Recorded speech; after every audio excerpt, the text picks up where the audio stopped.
Alright, time again, are we live? I think we are. Hello and welcome back to the Women's Football Chat Live. We are back with more WSL action. It's a bumper WSL Sunday. As always, 4 games kicking off at 12 o'clock. But the game that we will be focusing on is Chelsea taking on West Ham.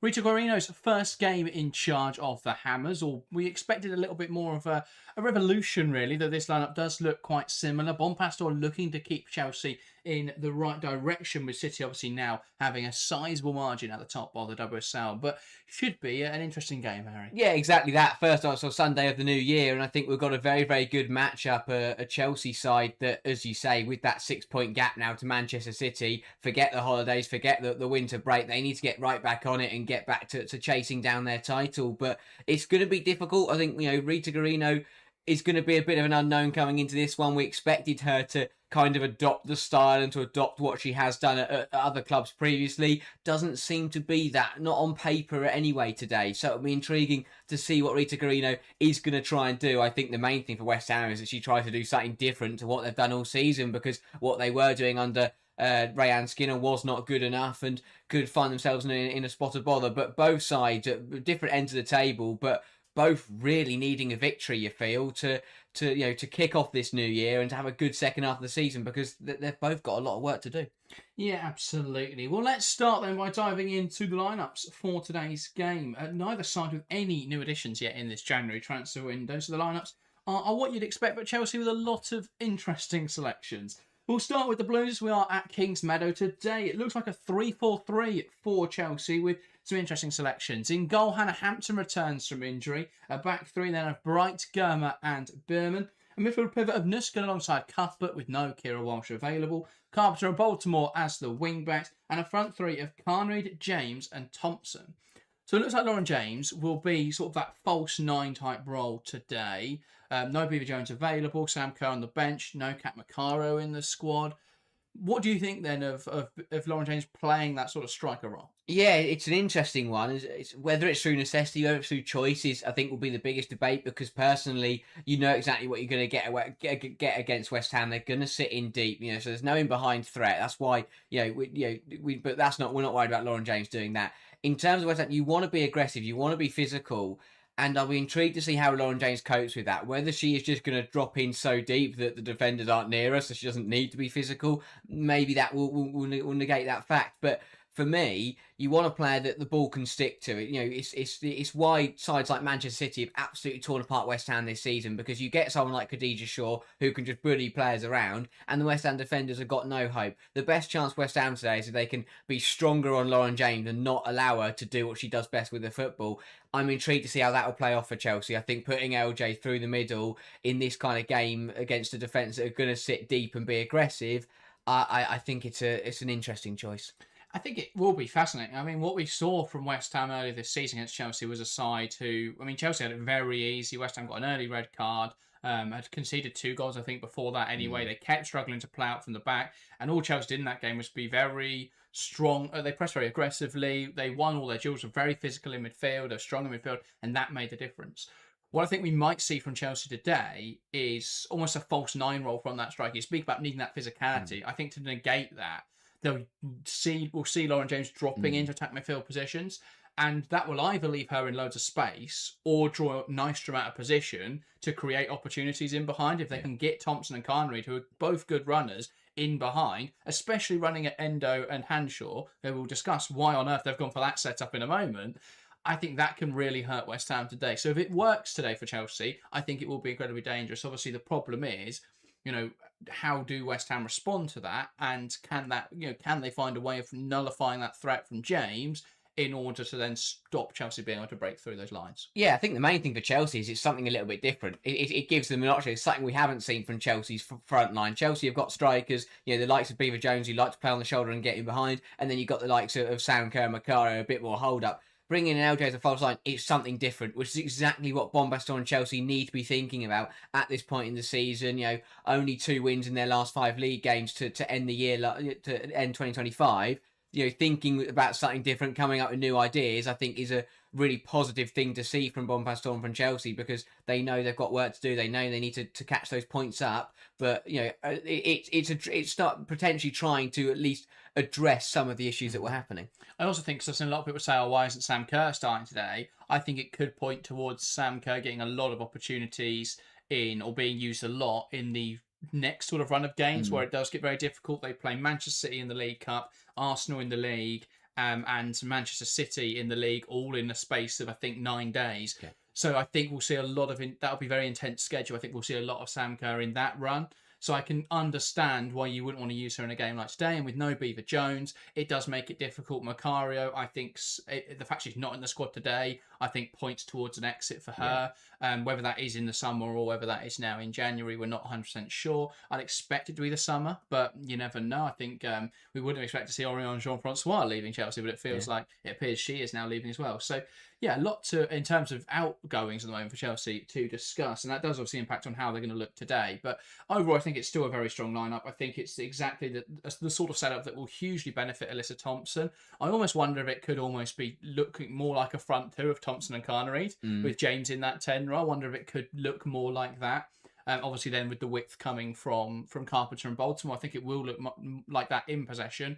It'll just be how it looks out of possession. But I think Thompson and Carnareid are probably both better pressers than Lauren James as well. So we could see something like that today. But if Chelsea can get James in space between West Ham's backline and midfield, then they win this game because Lauren James makes a difference in those sorts of pockets of space. So that's what Chelsea are looking to do today. They're looking to go about it in a slightly different way to what we'd expect, but I think overall the setup makes a lot of sense. Let's take a look at the visitors then. West Ham are going for a back five today, which is not what we expected really from Rita Guarino. In goal, it's King Ajemic, a back three then of Endo, Nystrom and Hanshaw. Wing-backs of Morgan and Balumi with a midfield pivot of Gori and Siren. And then a front line of Asayi, Ueki and Martinez. A little bit interesting then, because we thought this would be a bit of a revolution under Guarino, a 4-3-3 perhaps. It could be a 4-2-3-1 today if it was to be Morgan out wide and Ueki in the 10. I don't think that's outside the realms of possibility.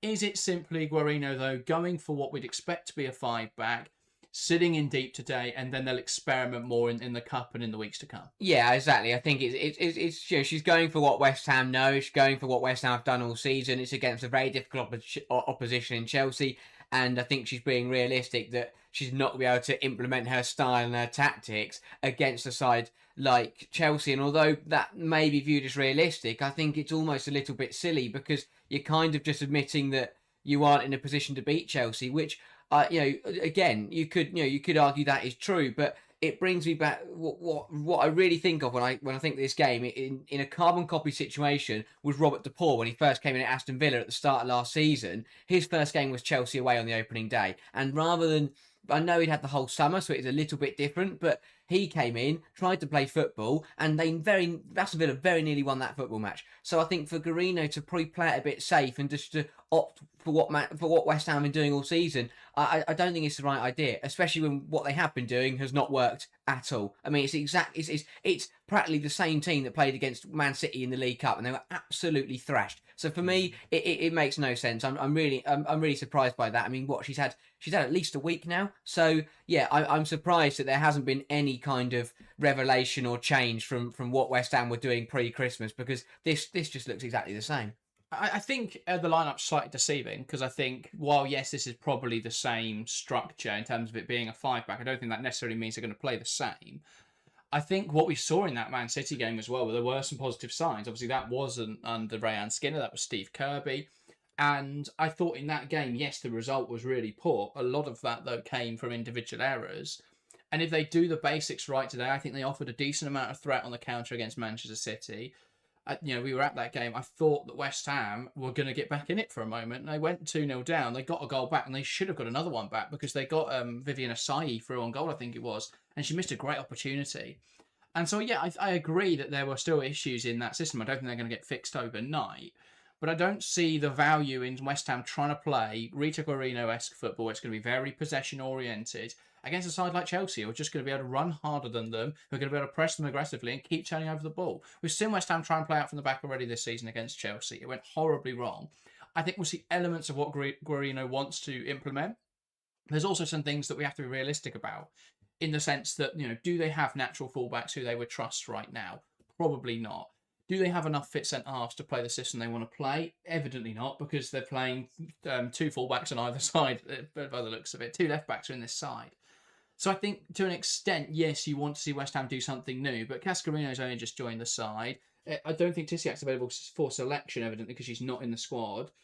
So I think they are limited in a sense. I think we'd be looking at West Ham and going, well, they'd want to play a back two of Tisiak and Cascarino and look to play a 4-back and look to build out in that style. But Cascarino's joined, Tisiak's not available. I think it makes a lot of sense to do what they know works to an extent. I know it didn't work at the end of the year, but playing a 5-back today, they can be narrow and compact. They can limit Chelsea in certain areas, and I think that's what West Ham will look to do. I think they know this could be a difficult game, but if this is probably the setup that gives them the best chance of getting something from it, and that's what they're looking to do. Points are really important this time of the season for West Ham. They've not picked up enough so far this season. They're in real danger today if Liverpool can get a win over London City of dropping into last position. I don't think it's outside the realms of possibility that Liverpool do get a win today. London City under new management. So a draw would be really important for West Ham. I don't think they'll get it. I think Chelsea will be too strong for them. But this setup gives them the best chance of getting something, I think. Yeah, I think it's one of those where exactly that. It's the bog standard. You're the weaker side, and you're going to try and grind out a result against a better opposition. But I think that the teams that have got points off Chelsea, or the teams that have played better against Chelsea, are when they've come at the Blues. I think that Chelsea have struggled the most this season when sides done something a bit different, or sides have played their football and not allowed Chelsea to change them. I mean, Liverpool away was another one. They played their football and they got something from that game. Leicester again, they came to Kingsmeadow, they played their stuff and got it right. Aston Villa always. Leicester have played defensive all season. Yeah, I know. Defensive football, is going to have a much better chance of working. And I think that's what West Ham are doing today. Yeah, I know, but even like the Liverpool away result, for example, Liverpool played their football, they got the ball down and played. They didn't just try to put 11 people behind the ball. And yeah, I think Chelsea would have found it a bit more difficult if Guarino had opted just to try something different and to make Chelsea think a bit more about what they had to do. But it'll be interesting to see how it all plays out. What I will also say is that I get what you're saying about that result in the league, but Liverpool also tried to play their football in the Subway League Cup and they lost 9-1. Well, if you get them on a good day, then yes, you can get a 1-1 result. But I think playing defensively does make a lot of sense. Let's dive into predictions then, as the players are coming out of the tunnel. If you're watching along to the stream, get involved in the live chat. Let us know your scoreline predictions. Firstly, welcome Phil, welcome GT, welcome Ryan, welcome G as well, welcome to the stream, and Natalie. And we will be getting into your predictions in a moment. But let's start here in the studio, and we'll start with yourself, Harry. What is your prediction for this game? Yeah, I think it's easy for me. Chelsea are going to win this football match. I think that Chelsea want to come out of this winter break with a statement of intent and to show that they are still going gun ho for this league title. And as I said, I don't think West Ham are going to offer anything different to what they have all season. So I think this before the scoreline, the amount of goals will be dictated by how good Chelsea are. And I don't think it will be ridiculously good, but I do think it will be a strong performance. I will say 4-0 Chelsea. I will go for goal scorers to be James, Thompson, Shokunuskin, and a headed goal from Millie Bright. Yeah, fair enough. I think this will be fairly comfortable, but I do think Chelsea will concede. I just think they've been a bit too open on the break recently. I think West Ham are very good at exploiting that. I was going to say around... I'll stick with 4. I'll say 4-1 Chelsea. I think that the amount of chance Chelsea created this season, eventually they've got to start taking those opportunities. I think against the West Ham side, who are low on confidence, a group of defenders who I don't think are really strong enough for this level. Kingsmeadow, who's not had the season she would have wanted. This is the kind of opportunity, as we saw in the first half of the season, that Chelsea can really exploit.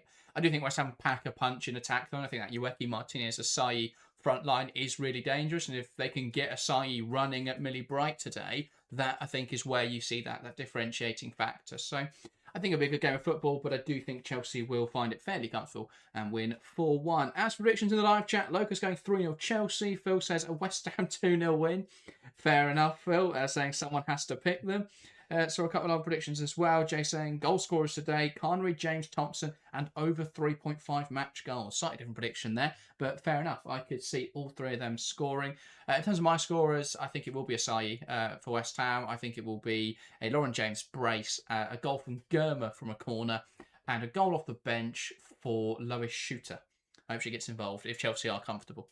Yeah. I think it's one of those where Chelsea will hope to try and kill it off early. Too many games this season. It has been a little bit nervy and a bit edgy with Chelsea only leading by 1-2 goals. I think Chelsea want to come out and get the game done quickly. And then from there, just be able to comfortable and rotate, as you mentioned earlier, with that fixture list that's coming up. But it's up to West Ham to come out today and prove a bit of a point. It's not only an opportunity to get a point on the board, but it's an opportunity to prove to a new manager that that you deserve to stay in the starting 11. So they'll want to come in, they'll want to perform well, and it'll be interesting to see how long they can last and how good of a fight they can put up. If they can get through the first 10-15 minutes unscathed, then they could look to really start to grow into the game.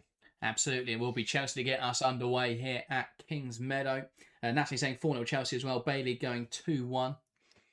Fair enough. So most people backing Chelsea in the poll and chat has 93% saying Chelsea. So Lauren James from the middle, waiting for the referee's whistle, who's confirming with the goalkeepers that they're ready to start. And now we can get underway here at Kingsmeadow on this WSL Sunday. Lauren James knocks it back and we're underway as Chelsea take on West Ham United. This opening game of the WSL Sunday, of course, will be keeping tabs on the other 3 matches as well. And it's Chelsea on the ball in these early stages. Germa now. Looking to go out to the right-hand side, wants to hit in behind early. And it's looking for Joanna Ritten-Carnreid, who seemed to be a little bit off-put there by that ball flying over her head. Yeah, I was going to say, Carnreid seemed to run away from it. I don't know if she looked like got surprised by something, but already a statement from intent, Chelsea trying to come hard and fast at West Ham. Tidy from Lauren James there. Nice work. Finds Carnreid, who lays it into the area. Crosses today, though, aren't going to really work for Chelsea, and that's headed away well by Nystrom. Carpenter. Now into Lauren James, who's going to play it in behind to Ellie Carpenter. That's too easy for Chelsea. Across the box, and it's 1-0 Blues. 47 seconds on the clock. And I think that's an own goal from West Ham. Chelsea, it was just so easy there to play through West Ham. Ball across the box, and they make a mess of it. And I'm not sure who it's actually come off in the end. It's either a Thompson goal or an own goal. But a mess of bodies in the area. A Carpenter ball flashed across the box. And Chelsea lead very early here. Yeah, it's Endo, I think, who's just turned it into her own net under no pressure. Way too easy for Carpenter to just get to the byline, cuts it back, and Endo under no pressure whatsoever goes to clear it, completely gets it wrong and puts it in her own net. I mean, a brilliant start for Chelsea, but West Ham, that is a shocker. So easy. And I was speaking about there, if you can get through the first 10, 15 minutes, you can get yourself into the game, but 46 seconds on the clock, I mean, that's pointless. You know, again, Guarino there, you've just come in and she'll be really disappointed because that's a horrible way to start this game. Front 2 the way for Chelsea today. It is. It's Lauren James playing in the 10, and then it's a front 2. Could this point towards a 2-striker formation? We saw it. I mean, I've theorised it in pre-season with the strikers that they've signed. I like the fact it's a 2-striker formation with no strikers on the pitch. That's quite fitting. It's the best time to try it, really, when you haven't got any strikers available. But yeah, perfect start for Chelsea. Although they haven't put one in the net themselves, it was very good football down the right-hand side. Simple, but very good football.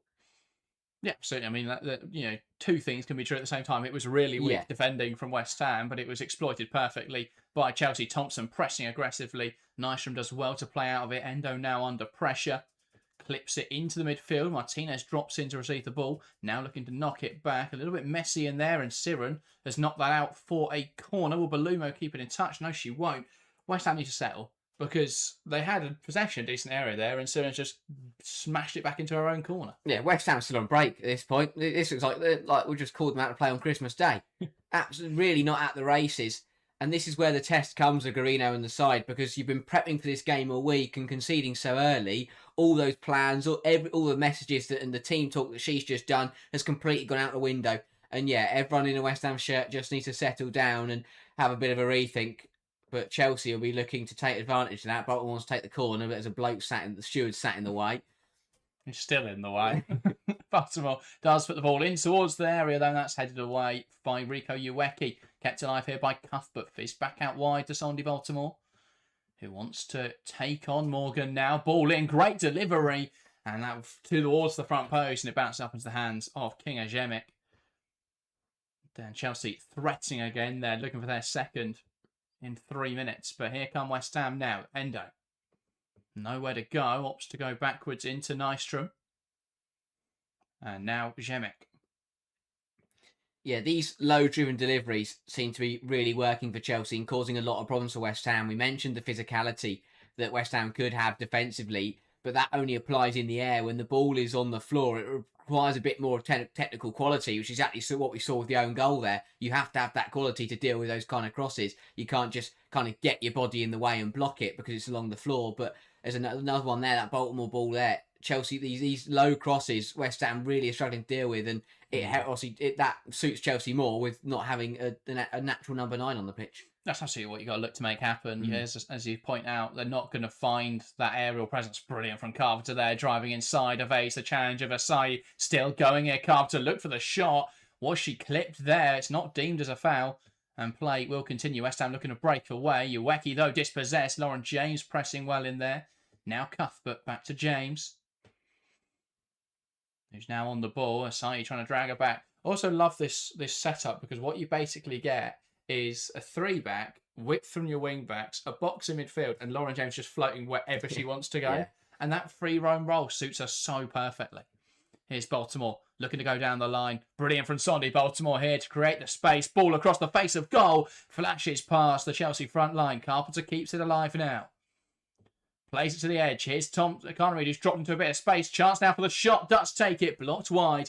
Another Chelsea corner. This first 5 minutes, though, West Ham have been truly suffocated. Yeah, again, it all starts with Chelsea getting out wide. Baltimore flashes it low, hard across the box. And if a Chelsea player had got that would have easily been 2-0. Recycled well. Connery, bit of fortune to get past Gorey, but a big bot from Balumu. But West Ham cannot get out at the moment. It's one-way traffic. Absolutely. Corner now for Erin Cuthbert. In towards the near post, headed away by Morgan. Chelsea will look to keep it alive now, but it's going to be about for a Chelsea throw. Phil saying Everton still trying to play out and getting themselves into unnecessary trouble. Good to know nothing's changed there then. And loving the amount of people saying Happy New Year in the live chat. Nice positive message. Thank you, Liam, for getting that started. Chelsea in possession now. Bright out to the left-hand side. Baltimore. Now Fila Berman. Lovely pass through the lines, looking for Cuthbert. An important interception in there from Una Sira, and that bounces back to King Ajemic. Good to see Berman back in the side, though, someone who hasn't got a lot of opportunities in a Chelsea shirt as of late. West Ham now looking to play out to the right-hand side. Nystrom. Lovely pass inside to Gorey, but Lauren James on hand to win it back. Now Berman under a lot of pressure there. Does squeeze it back to Hannah Hampton. Yeah, it just feels at the moment with the number of Chelsea players in the mid, I feel like I'm watching Katrina Gorey just try and run a midfield by herself against Chelsea, who have got 3 or 4 players in there at all times. Yeah, Thompson, James out now to the right-hand side. Here is Carpenter. Plays it into Cuthbert now. And onto the edge with Germer. Chelsea probing. Here is Bright. Nusken under pressure. Bright again. Now out to Berman. Plays it wide to Baltimore, who wants to take on Morgan again here. She got the better of her now. Baltimore forced backwards. Good defending from Fionn Morgan just to stand her up. Now Nusken trying to flick it in to a runner, but no one made that run beyond. That's out of play. Yeah, this is the important phase of the game now. This is where we've seen all season that Chelsea... This is the test of whether Chelsea can kick on from here and look to make the result more decisive. Exactly what they did against Liverpool in the Cup, but it was something that before that we hadn't really seen this season, but also a chance for West Ham to settle. You feel the next 10, 15 minutes will be crucial. If West Ham can avoid conceding again, they'll get themselves into the game, but Chelsea... 1 or 2 more goals in the next few moments, and suddenly this game looks to be done. Yeah. Martinez now to Uweki, looking to spread it wide. This is better from West Ham. Balumu now plays it out wide, looking there for Asai, but it's one back by Carpenter. That's a poor pass out from Hannah Hampton, but does get away with it. Uweki unable to latch onto that ball. And so it's a Chelsea throw-in on this near side. And Ines Balumu hasn't seen much football since the last time West Ham played Chelsea, when she was sent off after just 20 minutes for a hair pull. She'll be hoping to avoid a similarly disastrous game today. Hampton. Now out to the left-hand side with Berman. She'll carry the ball forwards now. Thompson, Berman, Nusken, now Baltimore. Back to Berman. Lucas asking about the youngsters on the bench. Chelsea with a few young options today. Chloe Sarwi and Lois Shooter, both in line for WSL debuts, I believe. Both highly rated academy prospects. We've seen a little bit of Chloe Sarwi in the Champions League this season. And I mean, Shooter is obviously a striker. Fantastic name for a striker, it has to be said. Yeah. Chelsea looking to progress down the right-hand side there. Just over hit, and that's out for a West Ham goal kick. So they'll try and play out again. Hanshaw. Now to Zemic. Nystrom. Into Enzo, and that's picked off out the pitch there by Nusken. One back, though, by Gorey. And now James. Nusken, let's fly. And that's an effort straight at the keeper. Needed saving, though, and Zemic claims it well. Interesting. West Ham are using a 4, by the way. We haven't mentioned much about their formation, but it is a back 4 today. Morgan on the right wing. Ueki playing as one of the midfield 3. It hasn't worked so far, but they haven't looked... So, I mean, since the goal, it's been a fairly even match. Yes, and this is what we're disappointing. And you know, fair play to Guarino, because she's done exactly what I said they should do, which is try and play their way and to try and make Chelsea think. And it does feel like that early goal in the first minute has kind of killed that chance, because, you know, as you said, they are playing quite good stuff, and they have looked to try and get the ball down and play when they can. But you know, when you start a game, well, you might as well start the game 1-0 down when you concede that early, and it just puts them in a really difficult position to try and get something from the game. But it has been positive since they conceded, but it just feels like this first 10 minutes, everything that's gone wrong is exactly what's gone wrong all season. It's individual mistakes that have cost them massively. So yeah, it's just one of those where this January is going to be massive for them. That's a really unfortunate one for Ueki there. Just a few players competing for the ball, and Cuthbert's there accidentally trodden on her knee. That's just an unfortunate one. Hopefully nothing serious for Ueki. While she's getting treatment, though, we have got our first goal in the game between Aston Villa and Brighton. It's Aston Villa 0, Brighton 1. The visitors taking the advantage in that match. Goal coming from Fuka Sonoda with her first WSL start, I believe. So, good way to introduce herself to the league. With a goal after just 12 minutes. Yeah, I always love those Arsenal, those Villa Brighton games, because you just never know what's going to happen. You never know who's going to win. They've had some classics over the last couple of years, because I think there are two sides that are in that same bracket of having the potential to be best of the rest, but they're also both quite inconsistent. So they always present themselves as very difficult matchups to predict. It's also quite interesting. I mean, this season there are a lot more parallels between the two. Last season they're sort of opposites of each other, where Brighton were brilliant going forwards but open defensively, and Villa were great defensively and brilliant coming forward and struggled to come forwards. Villa are still the same, but Brighton have shored up a lot of the back, but don't really have those attacking options.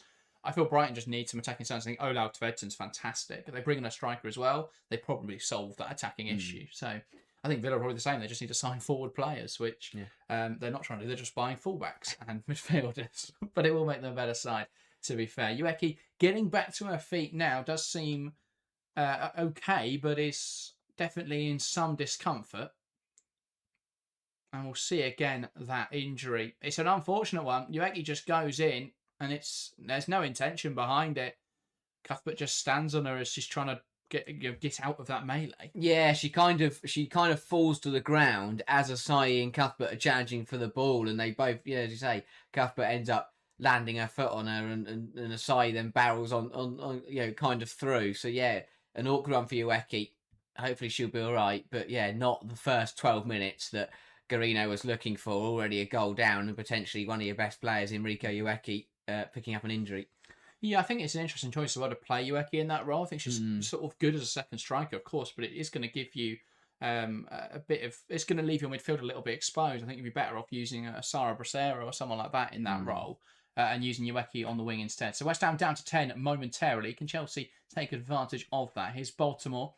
Nusken back down the line to Sonny Baltimore. Morgan, though, sticks with her and does win the ball back. One high, though, by the high-pressing Nusken. Baltimore now. And that has apparently gone or is flagged offside. And that will be a West Ham free kick in their own corner. Yeah, Baltimore just coming back from, I think, off the pitch at that point. But, yeah, West Ham just... they've settled now. You feel like they've settled, and if they can start getting the ball down and coming at Chelsea, then it'll be interesting to see what the reaction is from the champions. But I think Chelsea know that a second goal would be very big in this game. Yeah, absolutely. Baltimore heads inside. Nuskin now into Thompson, who held the ball up well. Thought she was brought down in there by Nystrom, but play continues. Deems not a foul with the referee. Siren back now to Ava Nystrom. And great pressure here from Chelsea, who are looking just to force the error for West Ham. Here's Hanshaw under the cosh from James, who wins the ball back. Tries to play it inside, but not much on that pass. Hanshaw back to Ziemek. And West Ham toing and froing from right to left now, trying to open up a gap in this Chelsea structure. Pass inside to Morgan now. He wants to turn, knocks it out to the right-hand side. Good hold up there from Asayi, but she goes down a little bit too easily, and the referee sees no issue there with that challenge from Bright. Germer. It's interesting to use Germer as the right centre-half. I know why they want to play Bright in the middle. That is a quite blatant foul from Verena Hanshaw there, who shoves Thompson down, and that will be a Chelsea free kick. But I get why you want to play Bright in the middle, but Germer's naturally left-footed, and so what we're seeing a lot of today is Germer receiving on her left foot and trying to play with that right foot, which she's clearly not quite as comfortable with. Yeah. I mean, it'd be great to develop her to be strong on both feet, and I think she is naturally okay on her right foot, but I think it's interesting to see her in that role. Berman. Now into Sondy Baltimore. Trying to create the space here for the cross. Morgan stands her up, ball in from Baltimore, that's blocked wide. And that will be a Chelsea corner. But I think it points towards what Chelsea's preferred setup would be, with Germer at the left side of that defence, Bright in the middle, and then Bronze as that sort of right centre half. But it's interesting to see the direction Chelsea are taking. Cornered out for the Blues, and it is Erin Cuthbert over this. And she looks to deliver it into the area. Ziemek can't quite hold it in there, where she barreled down by Bright. Not deemed a foul. Here is Carnery trying to create the space. It's one back, though, by Asayi. And West Ham could break now. Asayi darts inside directly. Brilliant from Lauren James, just to win the ball back in there. Asayi's frustrated, but there was nothing wrong with what James did there. But the play will be stopped here, so Asayi can get treatment. Yeah, I have to say, for someone of Asayi's stature, a player that you think would be very physical and aggressive, that's 2 or 3 times now that she's kind of won the ball off and has just flopped over. I mean, don't get the reason she's hurt is because Lauren James has stood still and Asayi's just ran into her. There's nothing in it. There's nothing wrong with it. You know, if you run into someone that stood still, it is going to hurt. Oh, you know, that is, yeah, it's not a foul. It's good play from Lauren James. But I think there's been a couple. There was one with Bright earlier, where Bright was, you know, took the ball off her and Asayi kind of just flopped over. But yeah, it's interesting. I think that's what West Ham's biggest tool is, being physical and being aggressive. So I think there's been a couple of times where they've just been a bit too soft. That front line haven't really got involved. So I think, you know, they've got to start standing up to that Chelsea back line a little bit more. Be a little bit more aggressive. Yeah, we've not really seen Martinez at all today. No. And every time Asayi's been on the ball, she's just been bullied off it. But yeah, this is a mess for King of Ziemek. Chelsea couldn't quite take advantage of it. But again, nothing wrong with it. Ziemek doesn't go down until after. She tries to claim the ball, spills it, and then falls down. Yes, there's nothing. The problem comes is because that isn't a foul, but how many times do we see that given as a foul? And again, that's where the problem comes, is that you can get it right, but it's not. That's the unusual. It's unusual to see that decision actually be, you know, correct most of the time now. So many times we see it corners, goal kicker falls over, and the referee just blows the whistle because they've seen the goal kicker fall down. Alex asking about Chelsea players returning from injury. I think Buchanan is expected back later this month, isn't she? Yeah. Which I was surprised by. It's a quick recovery on an ACL. I know they all, you know, are different, but that's a very quick recovery. No idea on Myra Ramirez, though, at this stage. Ball is sent forwards by West Ham, one back by Bright. Zay says, I really like how Sonia's moved Thompson to a centre attacking role in the past 2 to 3 games. I think she looked really dangerous there in transition with her high press. Yeah, I mean, the front 2 today is definitely something we haven't really seen before, but that's interesting to see. I think, where you think about where Thompson's most dangerous from when she's playing out wide, she wants to drive inside with the ball, into that sort of half space, into that channel area. So I think to just put her there naturally, it fits quite nicely with Baltimore then overlapping and providing the width. Germer back now to Hannah Hampton. Out to the left-hand side. Here's Viola Berman. You can play it wide into Baltimore, and she's under no pressure there. Knocks it down the line. Looking now for Nusken, who's made the run on, and that's a lovely use of the physicality there from Nusken to shrug off Siren. Thompson now plays it in towards Carnegie, but it's a misplaced pass, and that's cleared away hastily by Katrina Gorey. Baltimore into Nusken, who touched it back to Sondi Baltimore. Thompson now inside to Nusken, back to Baltimore. Nice triangle here on the left-hand side. Nusken now plays it across to Lauren James, who's got space to work with. It's going to open up on the left foot, takes aim, and that takes a block. Balumu now trying to deal with it in the penalty area. Back to Zemic, who will just clear her lines, and that actually clears the stadium. So if you're living in West London and you hear a thud, it may be that football. Throw in now on this near side. Yeah, exactly what Sherritt needs to do with that. I'm not sure why Balumi was trying to bring it down and take 2 or 3 touches around penalty area, but again, Lauren James showing what she can do. She's the player for me that needs to kick on in the second half of the season. Of course, she returned from injury in the first half, but I don't think we really saw the Lauren James at the top of her game. But if she can get back to her best for Chelsea, then that will be a game changer when it comes to winning trophies. Yeah, absolutely. James just trying to open up that space. Hanshaw getting in front of it. I mean, she beat the player in front of her. It was Hanshaw behind who made the block. James, dispossessed, wins it back there using her physicality well. Ball into the area now. That's cleared away by Endo. Cuthbert on the edge, keeping it alive. Tidy touches, but Balumo robs her of possession. Here's Endo, who will lash it clear. Martinez now looking to cause an issue. Berman stands her ground well, heads it down to Bright. So composed from Viola Berman. And now Germer and Chelsea will play to the right-hand side again. Here's James, and robbed of possession there. Brilliant from Inez Balumu. West Ham looking to break quickly. Ueki into Siren. Siren now wants to play across. Cuthbert does well. Doesn't quite get the second ball, though. Here is Balumu now in an unnatural attacking area. Slips it in behind. Germer intercepts. And for the first time in this game, West Ham with a nice attacking move. Yeah, better from West Ham. Shows exactly what they can try and do when they do turn the ball over, heart the pitch. Lauren James just a little bit too relaxed in possession there. She is quite a nonchalant player, but that was a little bit too easy. Balloumi nicked it off her, but well stunted by Germer. Baltimore now in towards Alyssa Thompson, and here come Chelsea. Thompson takes it past Nystrom, opens up for the shot, Thompson, and did that take a touch? Not sure. I think it will be a goal kick. Not her best work there, Alyssa Thompson. There's a nice drive inside. The effort, though, leaving a bit to be desired. Yeah, again, tidy from Thompson. Does well. Beats 1, beats 2. But, yeah, the shot was wayward, to say the least. But Chelsea, again, I know it's a bit of non-success scored in the first minute, but we're 20 minutes on from that now, and I think there have been some chances, but nothing clear-cut, I'd say. Got to test Yemic. Got to keep pushing for that second goal. Yeah, Pokes had a play well by Hanshaw, stood up Carnegie.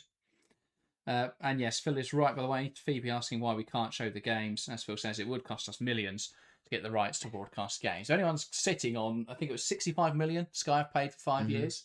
If anyone's got that kind of money, then feel free to get in touch. Throw in now for Chelsea on this near side with Carpenter. Looking now to pick out a teammate. Goes down the line into Carnegie. And Balumu can't hold on to that one. No, she has done well there to win the free kick. Carnegie deemed to have grabbed her too aggressively. Yeah, bit of a... It probably is a foul. Just one of those soft ones. No, I take that back. That's not a foul at all. Balumu just spins herself round Carnegie. But yeah, I think Balumu's an interesting player. I think there is some quality there, but I know she only had fleeting minutes, but in the minutes she has had this season for West Ham, I don't think she's been, brilliant. I really like her in attacking areas, though. From what we've seen in this game, she's much better higher up the pitch. Yeah, potentially. I think defensively, yeah, she often gets caught up in these sort of moments with players, but I think her reading of the game, her anticipation of passes seems really strong. I think her combination play in high areas is really good. And that's brilliant again from Balumu. Pressing high at the pitch. Here's Martinez. What can West Ham make happen in the final third here? Martinez forced backwards. And that's a terrible pass from Martinez. Picked off by Thompson, and Chelsea now turn defence into attack. Baltimore opens it out to the left channel where Thompson lies in wait. Now looking for a central option is Thompson. Plays it into Baltimore. Back towards Thompson. Picked off there by Endo. One back by Sondy. Baltimore now. It's sloppiness from West Ham that's cost them today. Oh, yeah. A few just bizarrely misplaced passes. Outside of that, they've given Chelsea a really good game so far.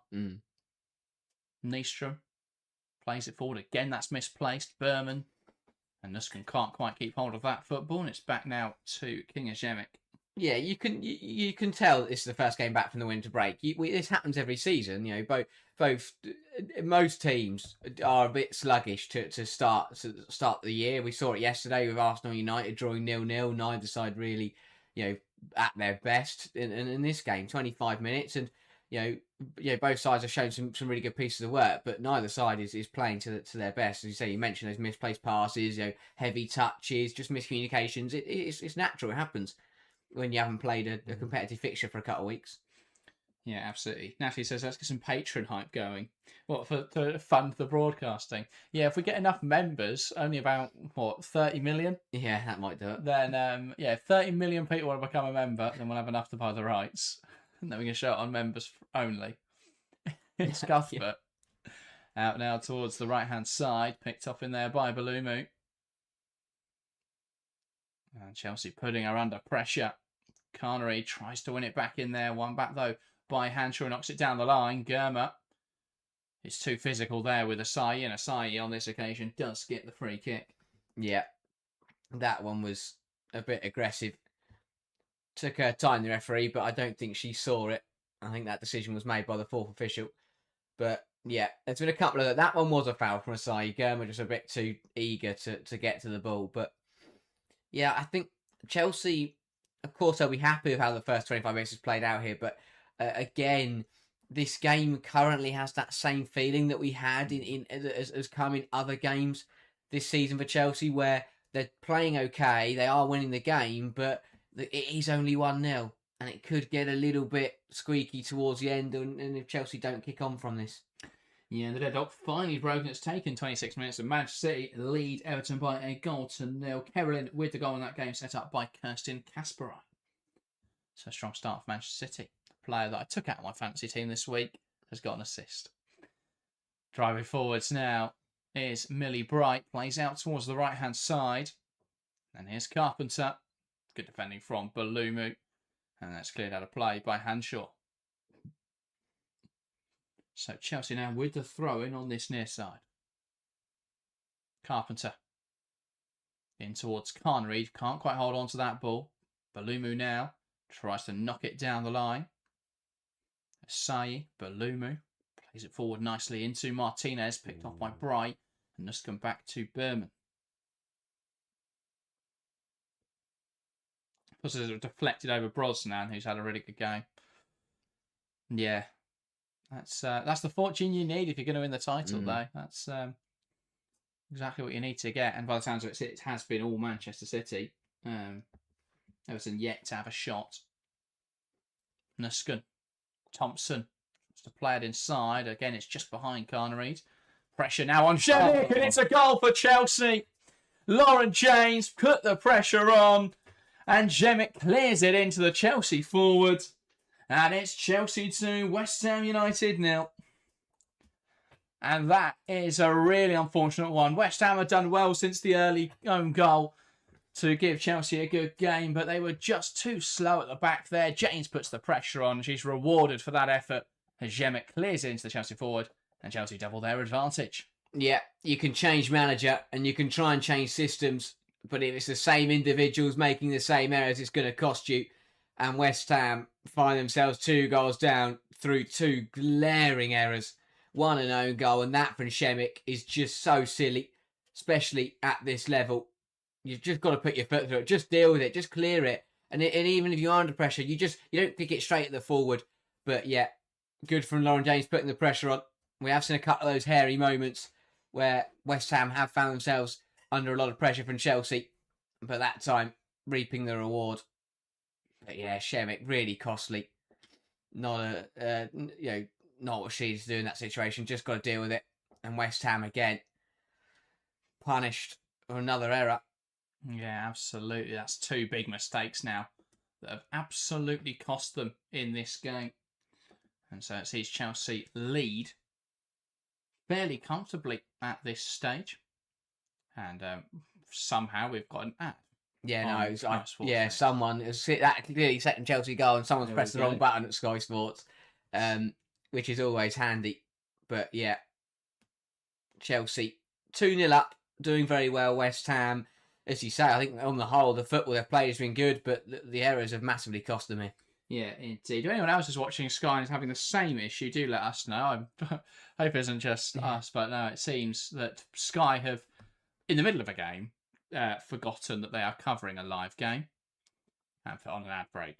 Well, this would be the button they press and things go wrong, so it's just going to keep looping on this. But yeah, not ideal. Still having problems with some of the broadcast and things. Brilliant. Put it behind a paywall, pay all the money to get behind the paywall, and they will forget to show you the game for a couple of minutes. Thank you, Sky. We're back to the action. It's Chelsea coming forwards. Lauren James now. Cuthbert into Berman. And here's Bright. Now, Cuthbert, Germer. So we don't know how they celebrated. Maybe Lauren James did a backflip. She might have. Maybe Can't she be did. sure. But it's exactly what Chelsea needed, though. I spoke about it a few moments ago. That second goal is vital. It just removes any kind of doubt or concern. You'd never want to be 1-0 up. It's always a bit of a risky situation to be in. But I think that Chelsea have done well. Of course, there are still things that will need to be, worked on. But this is expected. It's been a bit of a shift. Into Carpenter now in the box, cuts it back, and that's cleared away. And that is kept on the pitch by Balumi for some reason. Nuskan's shot is blocked. And now Lauren James in possession, knocks it down the line to Carpenter. James again. Now Germer. Back to Lauren James. We'll play it into Millie Bright now. And now here is Baltimore. Inside to Thompson. Tidy touch. Back to Baltimore. Trying to cut open an opportunity there to take a shot, but it is taken away from her and cleared away by Gorey. Bright. Nuskan. Round the corner. Lovely pass there. Into Baltimore. Berman. I slip it through the lines. That was ambitious, though. And West Ham pick it off. Martinez, great hold up. That's a poor pass back again, though. Carnreed with a chance to take aim off the crossbar. Carnreed unlucky there not to make Chelsea's lead even firmer. Because that should have been 3-0. But Zemek tipping it onto the bar. Great strike from Carnreed. James brought down there by Balumu again. That will be a free kick. That's so poor. Martinez, Carnreed latched on the opportunity. I don't even know if Zemek had a touch on that, actually. Looked like it may have skimmed. Yes, she did. It's really important touch. Up onto the bar. Yeah, good save. Best shot of the game, that, even though Chelsea are 2-0 up. Yeah. Really good from Carnreed. Unlucky to not find Chelsea's first shot of the go. Yeah, feels like it. But yeah, really good from Carnreed. And Chelsea again, this free kick, another chance to try and extend the lead even further. Yeah, absolutely. So Baltimore now will deliver it in towards the area. Great delivery. Zemek punches. Thompson now, and it's touched. I think it may have hit the head of Lauren James, actually, and gone wide. And now Endo under pressure from Lauren James. And that's been given as a goal kick. It came off James now for a goal kick. Yeah, no, I'd like that free kick back because it looked to fall really kindly for Thompson, who I think just missed. Was it a missed kick completely? It's false for Thompson here. I think it took a deflection. Oh, yeah, it does deflect and then headed away. But yeah, another chance for Chelsea. Zemek in no rush take this goal kick. I am stunned. Just prolong the suffering for a few moments. But West Ham yet to have a shot in this game, struggling really to get on the ball. And when they do get on the ball, it seems to go horribly wrong for them. And they're playing it in their own penalty area again. Nystrom under pressure. They do well to play out. Endo, Nystrom into Ueki. Lovely turn there from Rico Ueki. Ball fizzed into Martinez, who gives it away again. Martinez has been really poor today. I don't think she's completed a pass. No, I don't know whether it's a lack of service is making her just rush it and and make mistakes or whatever's going on. It's just, yeah, it's really confusing. Every pass just seems to be miles away from where she's trying to put it. Yeah, 54% pass accuracy is not what you'd expect. No, it's not. Especially when she's not made loads of passes. Yeah. You know, yes. It's a difficult one. And I think that is resembled in West Ham not having a shot because although, of course, there have been some areas playing out the back, there's also been some good moments where James they have... now can't quite keep it under control. Robbed Hanshaw of possession, though. But there have been some good moments for West Ham when they have managed to play out and then it gets into the front three and they just lose the ball. So which surprises me because I felt that a lot of our conversation and you look at Guarino and you think that this front three could thrive under her now. They're going to be given a bit of freedom and license. But whenever either of them, well, now a bit more, front two, front three, but whenever any of them have touched the ball, it seems to have gone horribly wrong. And Asai, again, there, ball gets thrown into her and she gets dispossessed. You can see they're trying to do a lot of complex things. They've got Morgan, who's playing as sort of a right wing back / right winger. It's a 5-back in certain phases, and then it's like a 5-3-2 in certain phases with Ueki in midfield, and then a front pair. And then often you'll see either Ueki or Morgan will join them in attack, and they're coming forwards now here. West Ham, Asai brought down in there by Cuthbert, who's deemed too aggressive in her attempts to recover the ball. And I think that will be the first yellow card of the game. It will, but it's gone to Lauren James. I mean, they were both involved, but I thought it was Cuthbert who brought her down. Yeah, definitely Cuthbert who brought her down. That's a bit of an unfair one. Unless James has said something, made some sort of complaint about it. Didn't look like it, did it? Oh, no, James does catch her. That's a great spot. It was just that Cuthbert slid in after her and looked like she cleaned her out. But yeah, deserved yellow card. The size coming forwards. Stopped a breakaway. I'd rather see James pick up the yellow card, I have to say. Though itself think it's gone to Cuthbert, it didn't. Ball chipped forwards by Asai, trying to catch the defence out. I don't mind that. If Ueki gets onto that ball and times it well, it's a great opportunity. I know, but when you haven't had a shot all game, just put the ball in the box. You've got some physical players in there. Are they going to win that header, though? I think I don't mind them trying something. Here's Thompson. Wants to take on Endo. Great drive here. And she's just outran herself there. Tried to knock the ball past Endo. Wasn't enough room on the pitch to work with. Yeah, again, bright from Thompson. Looks sharp, but probably just a bit of rustiness as well. And playing in a new role as well, rather than kind of picking up the ball and running diagonally towards goal. And when you're a winger, you've got to pick up the ball and just run straight at the goal. Callie says, at least we can sub off James. Erin has no subs. Yeah, there's Chelsea are light on the bench today in terms of options. I don't know why we've got two goalkeepers. I don't think Rebecca Spencer's going to come on. But Potter would be able to come into midfield, and I hope we do see Lexi Potter. Actually, hasn't been handed enough minutes in the WSLs. Looked really sharp though in the League Cup game she played, in the Champions League minutes that she's got. So yeah, hopefully we see more of her this season. Here's Cuthbert driving it forwards for Chelsea, knocks it wide into Alyssa Thompson. Trying to create the space now for a cross. Chops back. Ueki does really well there to stand her up. Tries to knock it to the edge. Dispossessed by Una Siren, who finds Martinez. Good hold up this time from Martinez. Passes much better into Katrina Gorey. Nice move here from West Ham. Balumu slipping it in behind first time. One back in there by Naomi Germer. Carpenter short of options down the line. That's where Chelsea have perhaps got to realise the shape they're playing today. Because it's that sort of front two. Carpenter is the width. Yeah. I think there has been a couple of times when Carpenter has seen just got caught on the football, running around in a bizarre area. Again, there, kind of just running in circles and gets dispossessed, of course, because she's not going anywhere. Yeah, absolutely. Hanshaw. Martinez, headed on by Hanshaw. One back by Vivian Asai. And that turn, not brilliant. One back by Nuskin. Carpenter plays it forwards. Hanshaw now, under pressure from Thompson, does go back to Kinga Zemic. And now Endo. Plays it forwards to Ueki. Berman forces her backwards. Now Morgan will try and find Martinez and does. Holds onto the ball despite pressure there. Ueki squeezing it to Siren, who somehow falls over and loses out to Erin Cuthbert. She panicked there, thinking she lost the ball before she had there. Yeah, Siren. and Khan just threw her body at it. Yeah. And hope for the best. She's trying to tackle Cuthbert, but Cuthbert didn't have possession. Yeah. Yeah, West Ham want to get through the next 7 minutes and just get to half time at 2-0 down. Bright plays it forward into Nuskin, who looked to slip it in behind. One back well in there by Hanshaw. Goal in the game, by the way, between Tottenham and Leicester City. Leicester had defended valiantly. Tottenham without their striker, of course, Katinka Tamberg, and hadn't quite been able to find a breakthrough, but do now take the lead in that game. Sorry, 1-0 Tottenham. Oh, no, Tottenham, yeah. Yeah. As expected, really. And it's an own goal, says Bailey. It's a corner in the build-up, so I'm guessing it's gone in the box, and a Leicester mistake there. That's seen Tottenham take the lead.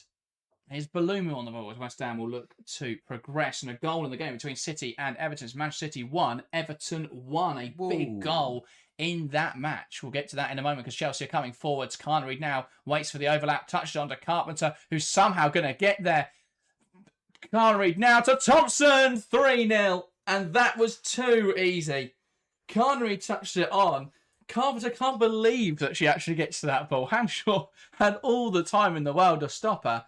Carpenter gets there, cuts it back. Carnery to Thompson, and Chelsea find a third. Yeah, really good from Chelsea. Once again, Carnery superb. Plays it through to Carpenter, and they manage to rework it all the way across to Thompson, who has the easiest job in the world of tucking it into an empty net. But my days, Hanshaw here. Don't get me wrong, I know she's going from a standing position and Carpenter's running onto it momentum, but that is so poor. So poor. At the top level, you've got to win that football. How Carpenter gets there first, I have no idea.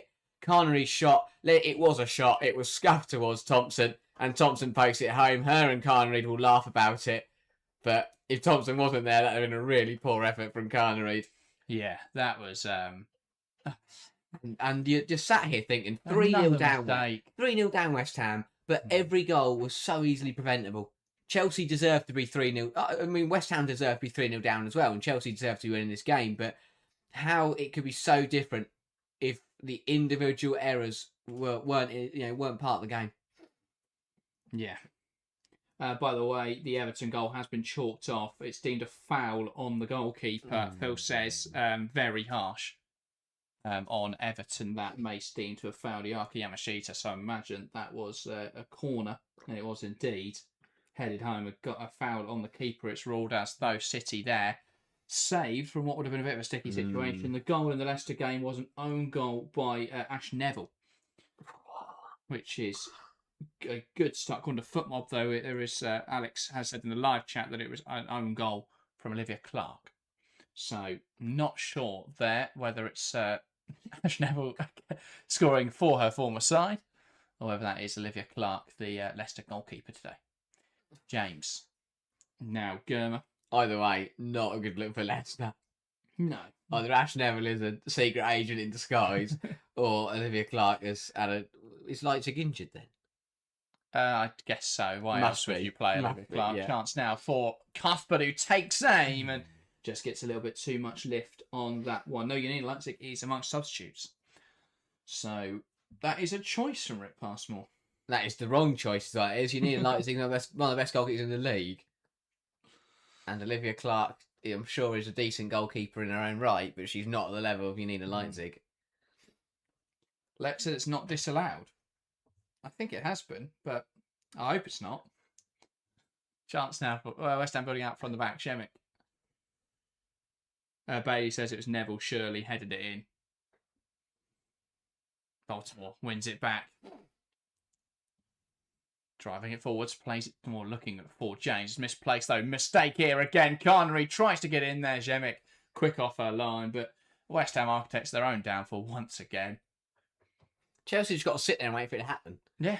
I mean, of course, they're putting him under pressure and they are making it difficult for them. That's why the errors are creeping in more than usual than you would see for West Ham. But yeah, but Chelsea know that if they just put them under a bit of pressure, that error's going to come. As AJ says, to be fair, the errors are probably caused by high pressure from Chelsea. The forwards and wingers are doing well to link up with quick passings and a slow, methodical possession play. Absolutely.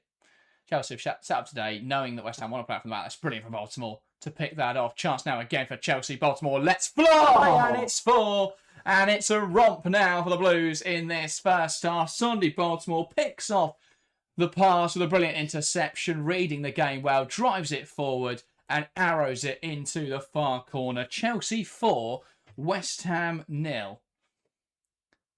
This is Chelsea running riot. 9 goals against Liverpool in the Subway League Cup. They've come back to league action as they mean to go on. 4 goals in 44 minutes for the Blues. Yeah, brilliant from Baltimore, picking the bunch so far.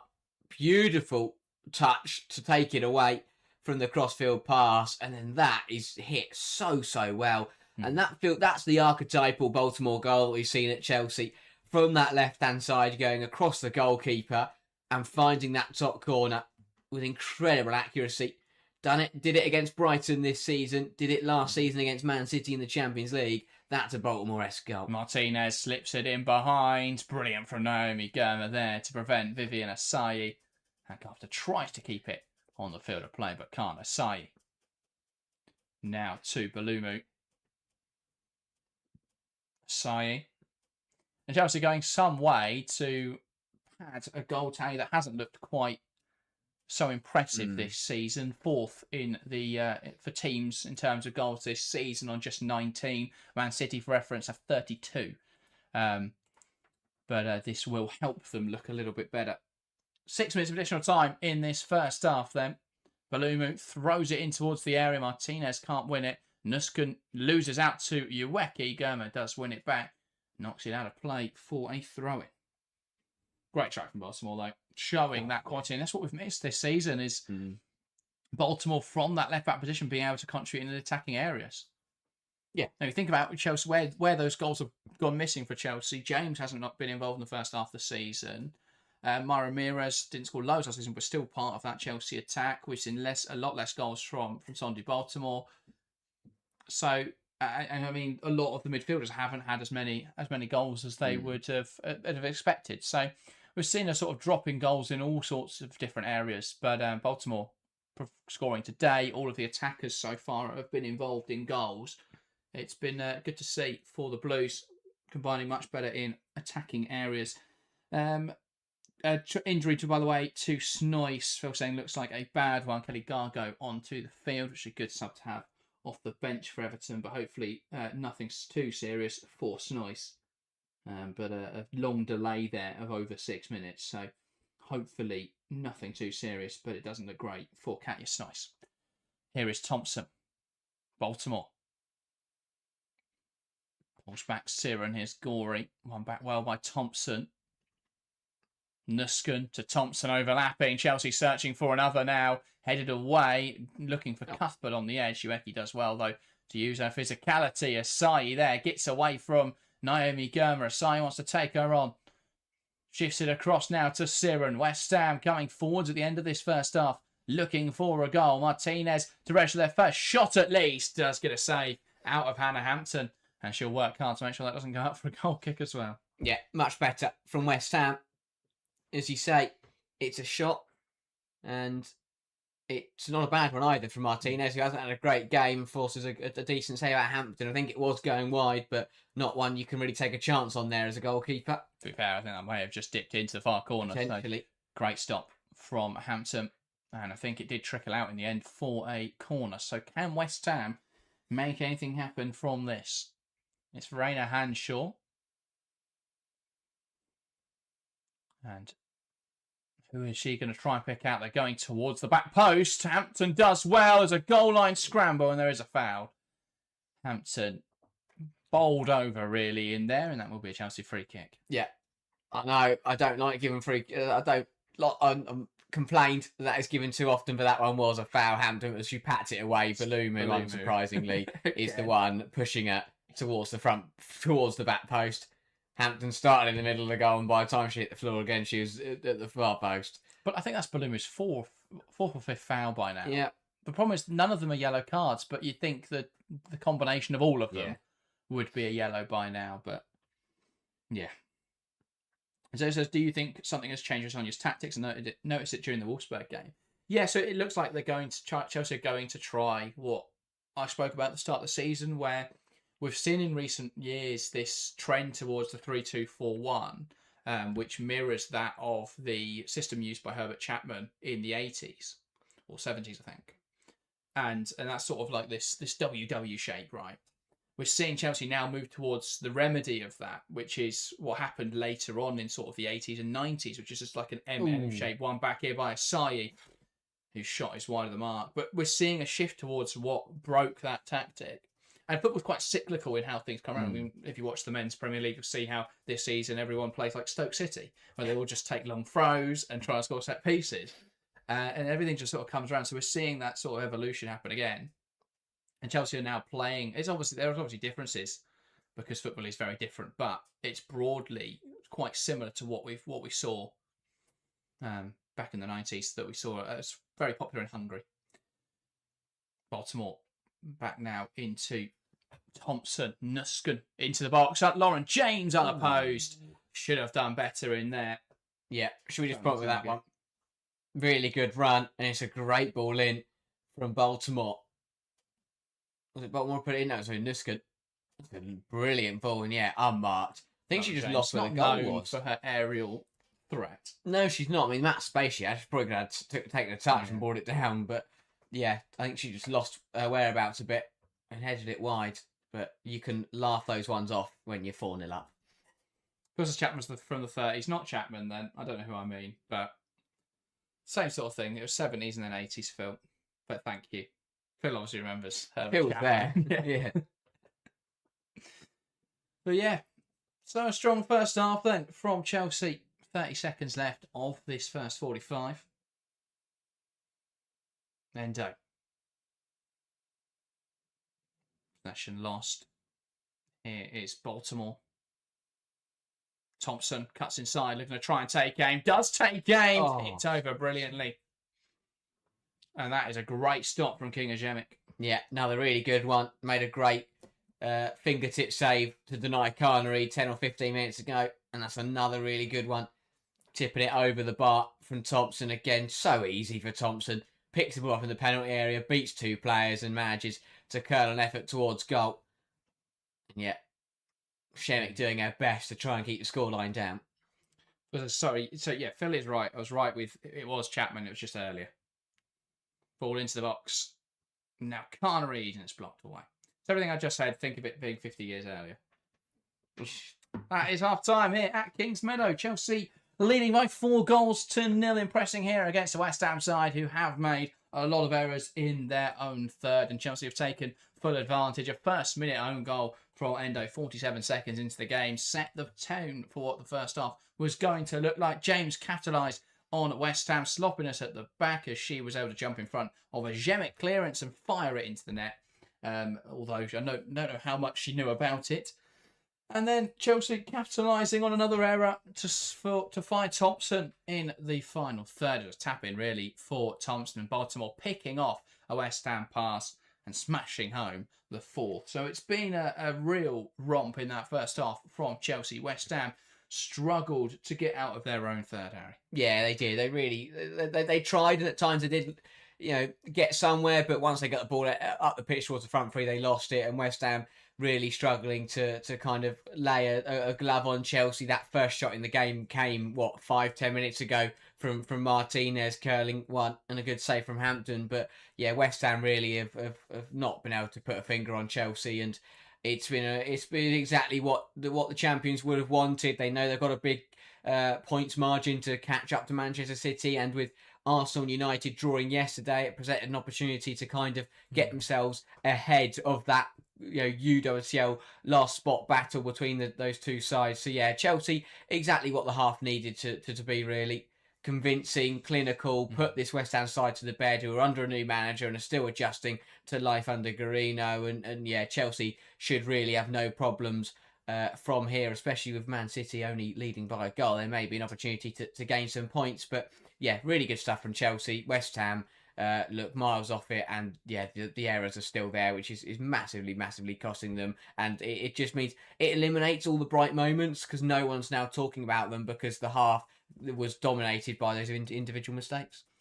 Yeah, absolutely. I think what we're seeing from Chelsea, and this is a really important time in the season for Chelsea because they've got this game, they've got the FA Cup game, and they move into the most difficult period where they've got the League Cup fixture against Manchester City, they've got the league fixture against Arsenal, they've got the league fixture against Manchester City as well. That's a really important period of the season, and Arsenal then play City the weekend after that. So that will decide the title, in my opinion, because if Chelsea come away with 2 wins in that schedule and City have dropped points in 2 of those matches, the title race is back on. Yeah. If City beat Chelsea and are able to dispatch of Arsenal, then I think that it's very difficult to envision them losing the title from there. So we're going into the most important part of the season. What we're seeing from Chelsea now is a real development on what they've worked on at the start of this campaign, a real refinement of what they're looking to do tactically, and actually they're now in a position where if they can kick on and play this way against top sides, it puts them in a really strong position to compete at the end of this season. I think if the league isn't winnable this year for Chelsea, it makes it easier to see them winning the Champions League. Because we think about how Arsenal won it last season, and the fact they were able to rest up in the 2 weeks before the Champions League final was a huge advantage for them in that game. And it's something that obviously the likes of Barcelona and OL Lyonnais, or Lyon as they were known when they won Champions Leagues, it's the likes that those sides have had for years because they often wrap up the title by January. So they're able to rest up for the second half of the season. I think it puts Chelsea in position now where they can, if the title was done, I think suddenly their chance to win the Champions League would be a lot stronger. So I think Chelsea are in a position now where they want to win. They want to win the league, but I view it as very difficult with how City are playing. But they want to build a style of football that's so strong that they can compete with Europe's elite. Yeah, it's exactly that. I think that for Chelsea, it's one of those where even if they don't win the league this season, I'm still very confident that they will come away with a trophy, whether that's the Champions League or one of the domestic cups. We know the quality they've got across individual matches in a knockout competition. And yeah, as you say, the league now, it's relying on City to slip up, which of course is possible, but when it's not in your hands, when you are the chasers and you've now got your title hopes are weighing on another team's results, it's not a nice position to be in, because it's usually a position that doesn't go in your favour. So yeah, it's one of those where I'm confident Chelsea will still bring a trophy home. Whether it's the league title, that all comes down to what Manchester City do, really. Yeah, absolutely. I mean, it's in City's hands now, isn't it? Everton making life difficult for them. If that goal had gone in, it would then leave City only 4 points ahead as it stands. Obviously, a long way to go in that game. Everton could still turn that match around. But City are in the driving seat, really, because even if Chelsea do beat them in the head-to-heads, Chelsea needs a United or an Arsenal to take points off City to have any chance of winning this league. So, yeah, it is now in City's hands firmly, but we've seen them be in a decent position before. We've never seen them in this strong a position, as to be said, but we've seen them in a decent position before, and it slipped away from City, and they're quite keen, based on their transfer movements, Sam Coffey rumoured to be joining, to not let that happen again. I think they've rested on their laurels the last time they were in this position. They're not letting that happen this time. So, City in a really strong position. I think it's very difficult now to see. I mean, it's a 2-horse race, definitely, now after the draw yesterday. There's no chance for United or Arsenal to come back into this title race, but it's definitely in City's hands now to win or to lose it. But Chelsea imperious here. They'll, as you say, still have aspirations to win every other competition. I think if they beat City in the League Cup semi-final, I make them strong favourites, just on the fact that we haven't seen evidence that United and Arsenal can beat Chelsea in recent matches between the two. So I think it would make Chelsea strong favourites for that final. Obviously, we're still very early in the FA Cup stages. That kicks off next weekend with the third round, the first involvement of the WSL teams. So, yeah, I think Chelsea's still in a strong position to claim a lot of silverware this season. Just feels like the WSL may be out of reach. Yeah, exactly that. I think, again, maybe an imperious second half of the season. If they keep playing like they did in that first half and City make a couple of errors, then maybe it's on. But yeah, it's going to be difficult now. But I thought Chelsea looked... What we've seen from Chelsea, which is the main thing for me, in the Liverpool 9-1 victory in the Cup and in this 45 minutes here, is that dominance is starting to come back, and it's a statement. It's saying to Man City, look, we went off the board a little bit. It was the run of 3, the draw to Arsenal, the draw to Liverpool, and the loss to Everton, and that run of 3 kind of derailed Chelsea's season. But the Liverpool result and this result here so far today is just... It's reinforcing that Chelsea are still right there, and they are going to be in the fight until it's mathematically impossible. And I think today it's looked sharp. It's looked really good. I think the change to 2 strikers does look positive. I think it does need some work. I think for me, I think you do need a natural striker in there. I think Carnegie and Thompson can both play in there, but to put both of them together, I still think you need a number 9 as a bit of a presence and someone that is going to stay a bit more central and just always give you an option in the middle to play with. But they've worked well. They've worked well together so far. I'd be intrigued to see whether a defence that wasn't as leaky and didn't make as many mistakes, whether Chelsea would have struggled a bit more without having a bit more of a central presence. It's funny though, because I don't see Kerr and Beaver Jones working incredibly well together, which is the difficulty I envision with the tactics. I think, I can picture a Kerr and Ramirez front two working quite nicely. I could picture a Beaver Jones and Thompson front two looking quite nice. I mean, maybe, they would be able to coexist with Beaver Jones being a little bit more dynamic with her movement, Kerr being obviously that quite focal presence in the area, and it could work, and I think we'll see that over the next few weeks. But I actually think the pairing they've got today work quite nicely. If you put Beaver Jones over Carnegie, I think they look really strong. But Carnegie still done really well in this game. Probably should have scored this, but Thompson was on hand to spare her blushes. I'll say it looks like a great assist from Carnegie. It looks like a lovely little ball, but it's just a really scuffed shot. But Thompson does well, and again, Alyssa Thompson, we're just starting to see that level that we knew that Alyssa Thompson could bring to Chelsea. I mean, obviously the finish wasn't something that was world class, but it's the consistency. We're now starting to see consistent goal contributions from Alyssa Thompson, and that's a game changer. You look at the team she's already scored against this season. You look at the numbers that she's already starting to put up for your first few months in the league. That it's not bad at all. And so it's what Chelsea have got, and it's what we always say, it's game changers, and that's what's been West Ham's problem, is that they're making errors against players that will take opportunities. You give Alyssa Thompson an opportunity to score, and she takes it. Same with Lauren James. Same with other players on this Chelsea side, and that is what has caused problems for West Ham today. They've made errors against the best attack in the league, one of the best attacks in the league, and it's completely cost them. And I rate Guarino for what she's done. I think she's done exactly what I said she needs to do. Try and come out and play football and make it difficult for Chelsea, make Chelsea think and do something a little bit different. That's exactly what they've done. It's not necessarily her fault that, the amount of errors that have crept into the game. And I'm pretty sure that after this fixture, she may be up to the boardroom and looking for some more signings, because they're going to need quality. They need more quality. But this is the issue inherently with the appointment, because I really like Rita Guarino as a manager. And I think if you bring her in the summer and you're saying, well, we're going to bring in all this investment, then I think that makes a lot of sense. But it feels like the same issue that we saw with Taylor coming in at Liverpool, is that this squad isn't suited to the way she wants to play. And yeah, sure, you can make signings, but can they possibly make enough signings in this January window, mid-season now, that can repair this up? With Liverpool, they started in the summer, so now they've had a few in January, and they're starting to look a lot closer to what we'd expect a strong Liverpool team to look like under Taylor.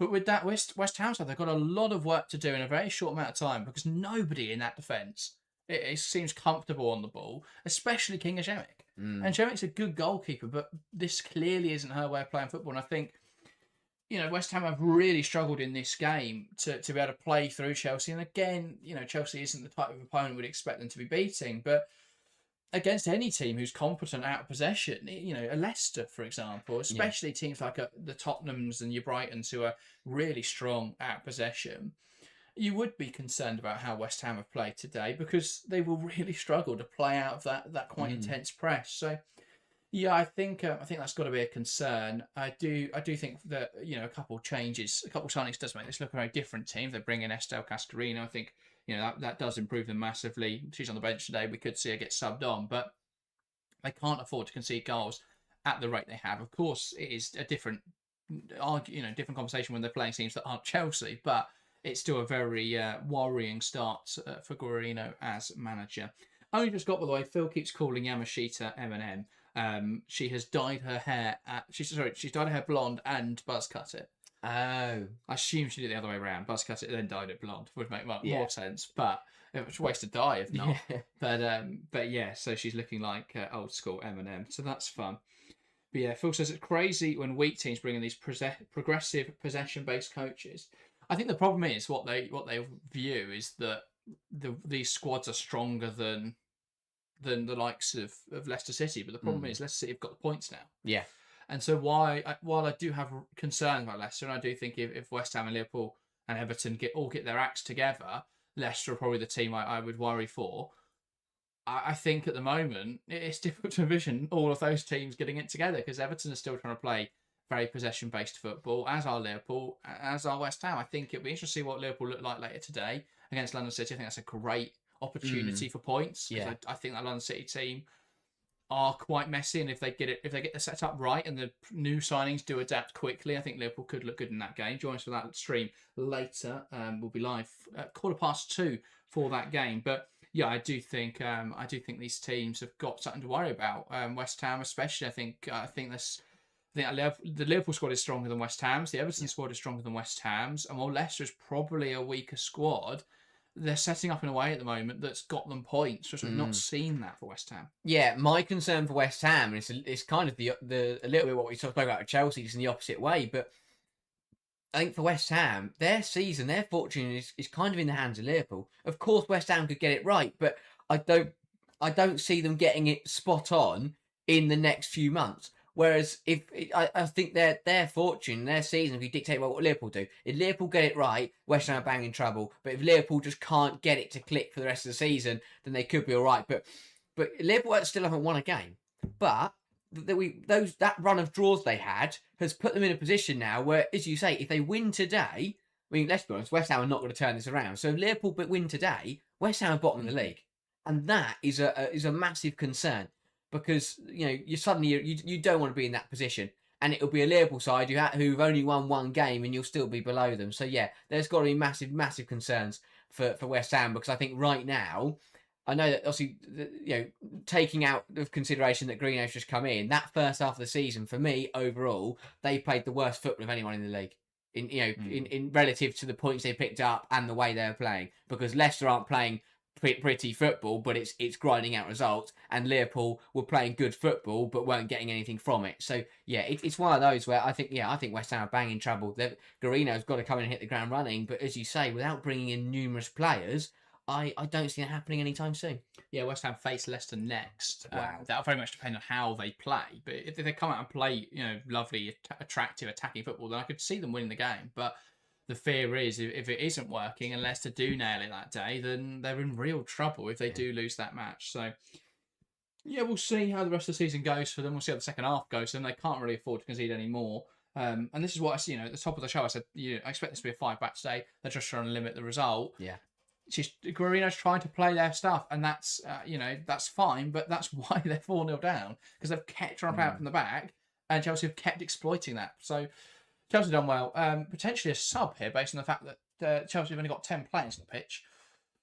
Will we see a change then for the Blues? It is Vika Kaptein coming into the side, and that is Aaron Cuthbert, I think, that has come off. So that's going to be a different profile in that midfield. It's going to be a little bit more open, you'd expect. It's good to see Cuthbert getting a rest again. With the intense schedule Chelsea have got in the next few weeks, it makes sense to try and rest players like that, but could leave a bit of space for West Ham to use in the second half. Yeah, my thinking exactly, and I think that, of course, I agree completely. I think it's a great opportunity to rest Aaron Cuthbert.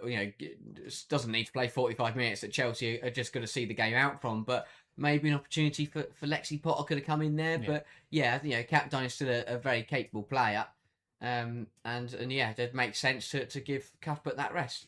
It's a very different role from what we've seen from Vika Kaptein. Kaptein tends to be the attack midfielder, really tidy in those sort of half spaces. We've seen very little of her in the pivot. We've seen very little of her as a sort of the more defensive player in the pivot, but it does look like it will be that way. West Ham seem to be missing a player here, as Asai and Hanshaw are confused as to where their teammate is. Yes, they've already made one change. That's Anasiki coming on.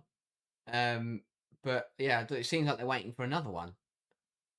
1, 2, 3. Which is interesting. They've got all their attack. Yeah, they're missing a player. They'll hope it's Nestor Cascarino, and it is. So that makes sense. So there seems to be a bit of a problem here with the sub coming on. She hasn't got shin pads or something. I'm not sure here what the confusion is. It seems to be around the tape on Cascarino's shin pads. Now she's pointing to her ear. Oh, she has had to take her ear up. So and she's handed the card back. Are they going to make the change? They're not letting They're not letting West Ham sub Cascarino on. And the problem this creates is, where is Verena Hanshaw? Because she's presumably got she's done for the day, or whoever's come off here. Because I think Hanshaw's actually stayed on. So West Ham made a sub, but she's not being allowed to enter the pitch by the fourth official because the tape on her ear is not sufficient, apparently. I mean, so we'll have a delay to proceedings potentially here, or will West Ham play with 10? Yeah, no, I have no idea. But I mean, that's schoolboy from West Ham. At this level, you should know that you can't just get away with taping up any piece of jewellery or anything. Yeah, that's a very confusing situation. So West Ham are entering the field of play here, a player down. Yeah, they're going to have to start at 10. What is happening? Okay, West Ham, get us back underway in this game. They're going to start with a 4-2-3 by the looks of it, because they are short a player. So they have made one change. Anna Suzuki onto the field, and that is a big mistake early on, but bailed out well in there by Suzuki, who gives it back to Lauren James. A bit of a mess. Carnereed in to score. Blocked well by Hanshaw. What is happening? Press high here from Carpenter. Chelsea looking to be ruthless, as West Ham short of a player as it stands. Hanshaw goes down the line. Martinez now. What a messy situation. Chaos there, and then related on the pitch. West Ham, Shemek makes a mess of it. They recycle it. Anna Suzuki wins it back and just gives it straight back to Chelsea. Absolute carnage. Yeah, throwing taken quickly there by Carpenter. Here now is Joanna Ritting-Carnereed. He wants to take on Siren. Plays it back now to Carpenter. Captain. Back now to Bright and across to Berman. Does now knock it out to the left-hand side. Baltimore. Plays it wide into Thompson, holding the width well. Baltimore now trying to find some space to work with. Lovely touch there from Captain, and that creates a space. Great drive from Vika. Captain still going. Robbed in there by Endo and was fouled before that, though. And Chelsea going to use this as a free kick now. Essed saying, if Gapnet scores down by I have my fantasy. I've already got her in aerial fantasy if anyone isn't playing. It's a bit late to join the league, but you can join the league. We've got 371 now in our league. I was checking this morning to find out how low I was. I'm only 150, so that's not as bad as it used to be. I think I'm in the top 20 now. Such a shame. Free kick now for Lauren James. Puts the ball in towards the back post. It's headed away. And who will it drop to on the edge? Well, it's going to drop to Siren, and West Ham now will knock it out of play. And I think looking over to the subs bench now, because Cascarino may be ready to come on. No, it's a really poor pass. Confusing times. Here's Carpenter. Plays it down the line. Carnereed. I've never seen a situation like this. This is bizarre. No. It's ridiculous. Carnereed to Carpenter. Comes inside. Captain now. Nice pivot. Germer. Here's Bright. Berman. Ball in towards Lauren James in the area, who's lifted over the goal, and she was offside anyway. Missing at point blank range. Spares her blushes there. I think she probably knew, and everyone in the ground knew she was offside, but still, I think she might have put it in the goal. Yeah. Great ball in from Berman. Yeah, James had gone too early. Looked to just lift it into the net, put it over. Doesn't matter though. Yeah. Yeah, really good start from Chelsea. West Ham still, I still believe they're down to 10. Yeah, I mean it's a little confusing because I think the second half may have been subbed back on. Yeah, yeah. Because they've still got 11 players. Yeah.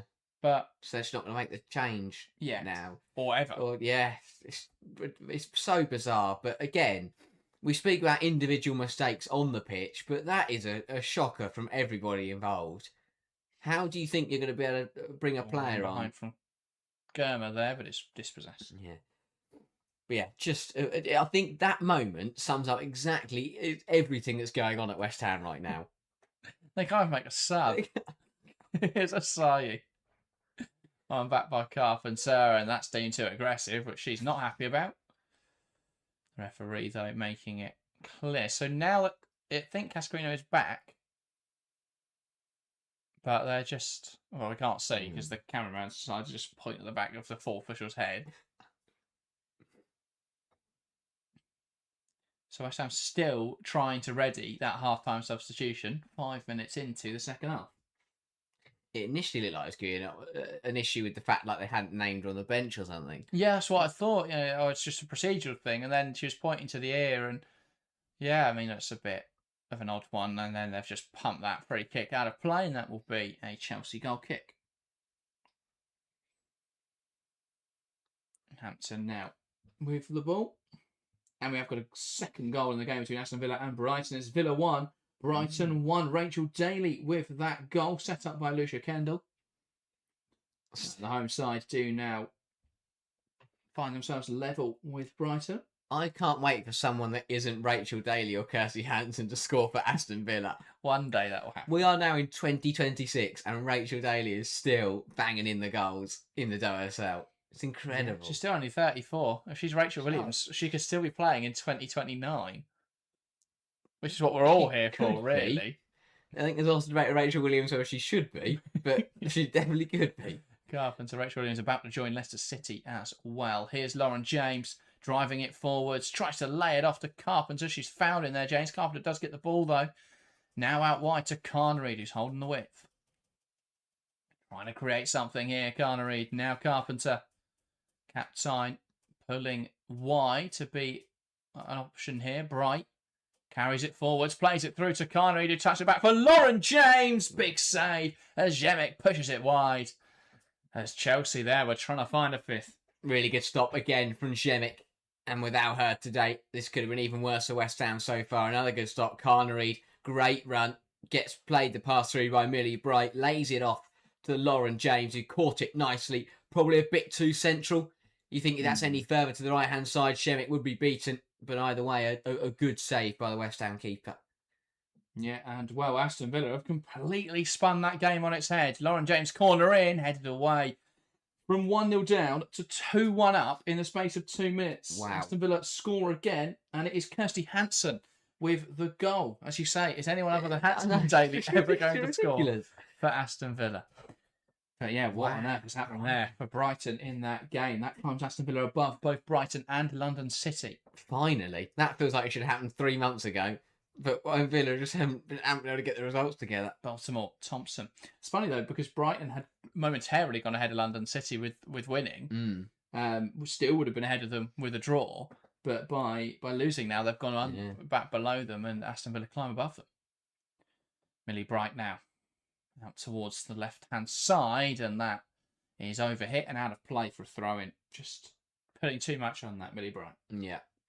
But it just shows how football is such a funny game, and what we always say, expect the unexpected in the WSL, because 3 minutes ago, Aston Villa were kind of sat as the lowest side that weren't involved in the relegation battle, and I think their difficult season would have continued. And now 2 minutes later, they're beating Brighton, who we know are a very good side, and they're into the top half. Yeah. It's just incredible how it can change so quickly. Suzuki looking to play it in behind. Carpenter just knocking it out of play, and that'll be a West Ham throw-in, and Cascarino is back.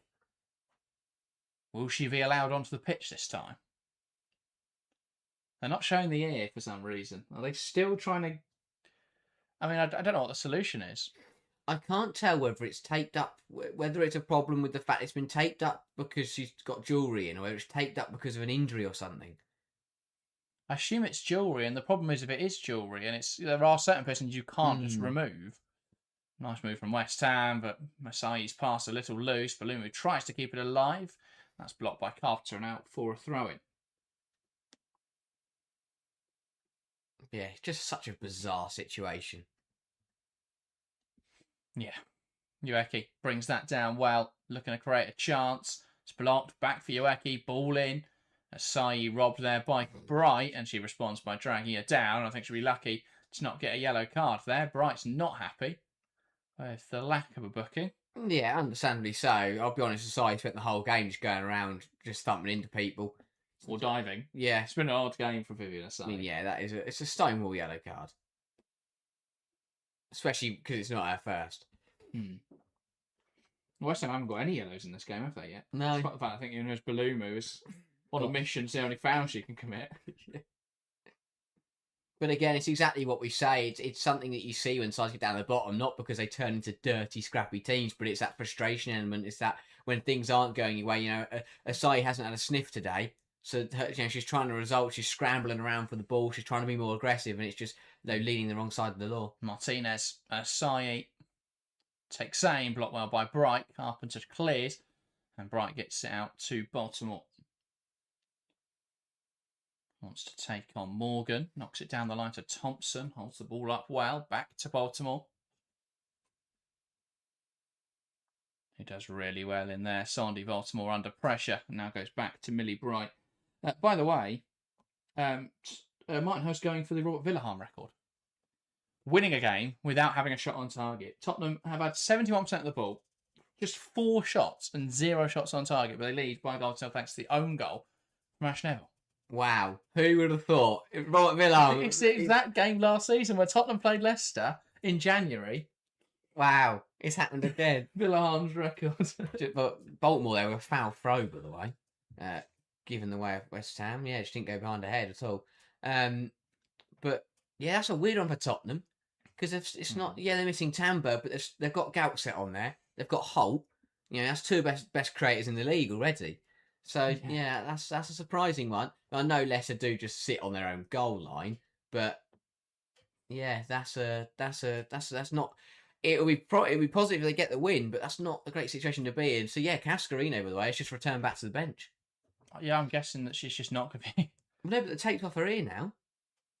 So she's still explaining to Vandela her frustration. Now why can't she come on? Not sure. I'm sure that'll be discussed post-match, but what a bizarre situation. But actually, asking is Micah playing? She hasn't started. Not sure if she's come off the bench yet. Chelsea building up now. Bright to the left-hand side. Berman now plays it into Captain Berman. Holding on to it well. Shakira Martinez all over her though. And now Bright. Carpenter. Holds on to it well. Germer. Goes back into Hannah Hampton. Plays it inside now to Millie Bright. Who can carry this ball forwards now, Bright. Now to the right-hand side. Captain looking to go down the line. That's one back by Hanshaw. Germer. Here's Thompson. Carrying it forwards now. Alyssa Thompson out to the right-hand side. Carnareid. Nusken. Back towards Joanna Ritten. Carnareid. Ball into the box. Blocked away. And that will be a Chelsea corner. Yeah, again, really good football from Chelsea down the right-hand side. Carnareid seems to be really coming into her own at the moment. A brilliant hat-trick against Liverpool. And today it's just looked so sharp. Already got an assist to her name. And just the combinations in that space on the right, kind of central right-hand side space have been phenomenal. Yeah, absolutely. Baltimore now in towards the near post. That's headed away. Lauren James, that's blocked by Millie Bright, I think, in there. Yeah. Martinez misses the ball. It's poked wildly by Siren back towards her own goal. And now Carnareid out on this left-hand side. Up against Hanshaw. James back towards Carnareid. Nice give and go. Cleared away by Morgan out for a Chelsea throw. And that's the bit of a game that you want to see Carnareid improve. Got to have the ability to take on Hanshaw there. She's got the pay, and we know she can. She's got the quality to. Just needs to back herself to do it. Berman. Now to Bright. Into Germer. Out now into Ellie Carpenter. Plays down the line. Into Thompson. Wants to come inside. Does well to hold on to the ball under challenge from Balumu. Nusken tries to reverse it back inside. Turned over though, and then Thompson too aggressive in her pursuit of possession. And she does commit the foul there on Una Siren. Yeah, that one was a foul from Thompson. Just caught her late. Probably a painful one. Is Balumu again involved? It is. It always is. Just gone around today, just involved in it. You know, of course, that was not her fault. She's just been fouled. It just feels like it's always her. Yeah, as Kevin says in the live chat, by the way, Hermano has come onto the pitch to make her Tottenham debut, seeing the Gaupset subbed off after 65 minutes. So didn't create anything on her debut, Gaupset. No, I think they'd probably like to have a shot on target soon. That might help, but yeah, not bad. They're beating Leicester, which is important, and that's the thing. Tottenham are at the point in the season when they need to keep the points ticking over, and who knows? I mean, Arsenal taking advantage of Arsenal and United dropping points yesterday, potentially, and at the outside shot really for that third UWSL place. Chelsea, you feel today will just cement them into that top two, bar a massive slip up. Of course, Arsenal and United can still catch Chelsea. But yeah, this would give Chelsea a bit of good margin back to those two teams. So, West Ham, someone down there for West Ham, and are they going to make a change? That's Chelsea who are going to make a sub, and it is a triple change. It's going to be Lexi Potter, so it's Balumu, who was receiving treatment, and I think we'll be okay to continue though. So triple change for Chelsea: Potter, Kerr, and Wrighton. Are we going to see a Wrighton Sam Kerr front two? Maybe. Bring Frank Kirby back at this rate. Let's get the band back together. But it is going to be the end of the afternoon for Sioka Nusken, who will be replaced by Lexi Potter, Lauren James, who will be replaced by Guro Wrighton, and it will be Alyssa Thompson to replace by Sam Kerr. So Potter into the pivot. Kerr will lead the line alongside Carnereed and Thompson the 10, or will they go back to a front... Wrighton in the 10. Will they go to a front 3? Wrighton's in the... It is Wrighton in the 10 and Kerr as one of the two strikers. Yeah. Makes sense. I mean, if I'm the opposition and I'm already 4-0 down with half an hour to play and you see Sam Kerr and Guro Wrighton coming on, you just think, when will it end? Just blow that final whistle. And another goal in the game between Manchester City and Everton. It's City 2, Everton 0. Viviana Miedema with that goal. Wow. No Khadija Shaw goal yet. Nothing yet from Shaw. That's inevitable though, so let's hang in there. She has missed 4 big chances. Wow. Khadija Shaw. She does have the assist though for that Miedema goal, so not a blank on fantasy. Carpenter battling away with Martinez, who drags her down, and that will be a Chelsea free kick. I thought Baluma was trying to claim that as a West Ham foul. She just wanted to come back onto the pitch. Wrighton, now Berman. Could take aim here. Villa Berman knocks it wide into Sandy Baltimore. Ball into the area and unable to meet it there at the front post was Vika Kaptein. Great run, right idea from both involved. But yeah, just didn't quite time it correctly between the two of them.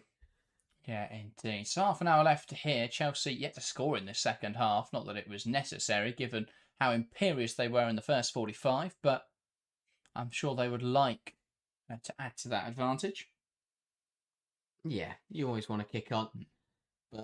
And certain players to boost their ranks, and that'll be the idea with getting Kerr and Wrighton on, get them both a goal. Especially Guro Wrighton, you feel a player that is in need of a good run, a good spell. Yeah. Endo. Nice pass forward, looking for Asai. Wrighton brings her down. Chelsea looking to play forwards now. Potter. That's a great interception in there from Ueki. Here's Martinez gearing up to take aim. Does shift onto her right foot. Great tackle from Berman. And then Bright cutting through the melee to win the ball. Carnereed. Just taking this quite deep now. Carpenter. Girma. Chelsea under no pressure here though. That's West Ham just getting back into their shape. And Hampton just slowing it down, letting Chelsea take their shape as well. Girma. Back to Hampton. Good return for Hannah Hampton. Hasn't a lot to do in that Chelsea net. Berman carrying it down the left-hand side into the feet of Wrighton. Nice turn into Baltimore. Goes back down the line into Wrighton. Lovely give and go Blocked well by Endo. Now Morgan tries to knock it down the line and has won a throw-in for her troubles. And this was that tackle from Villa. Berman, absolutely perfect. Get that wrong, it's a penalty, but she nails it. Yeah, seen that a couple of times between Berman and Germa, where Chelsea looked to potentially get caught out, but either one of them stepping in and making the challenge and keeping things tight, and that's really exciting to see young players that not only have the composure to step in there, but to do it with conviction. I think Berman's absolutely excellent. So composed for a defender of her age, and yeah, Chelsea have nailed that sort of the left hand side of their defence with Germa and Berman, who are both naturally left footed. They've nailed down that left hand side for a while now. They've obviously got Bright, Bjorn, and Buchanan, all the bees who can play that sort of right centre half role. But they're all sort of 25 upwards. Obviously, Bright now 32. I think Buchanan 29. Bjorn the youngest, but still not a young player. Ball in from Baltimore, header from Carnery. Looks more like a defensive one. Wrighton hooking it back in towards the back post. That'll bounce through to Baltimore as these two are playing their own game of tennis over the penalty box. Baltimore. Potter. Carpenter now. Ball into the area, headed on by Germa. And that doesn't come to much. Asai now under pressure, does lose possession. Berman gets there. In the West Ham penalty area, sneaks it through to Captain, to Kerr. Saved well. Captain again off the line. Endo makes a mess of it. Corner for Chelsea.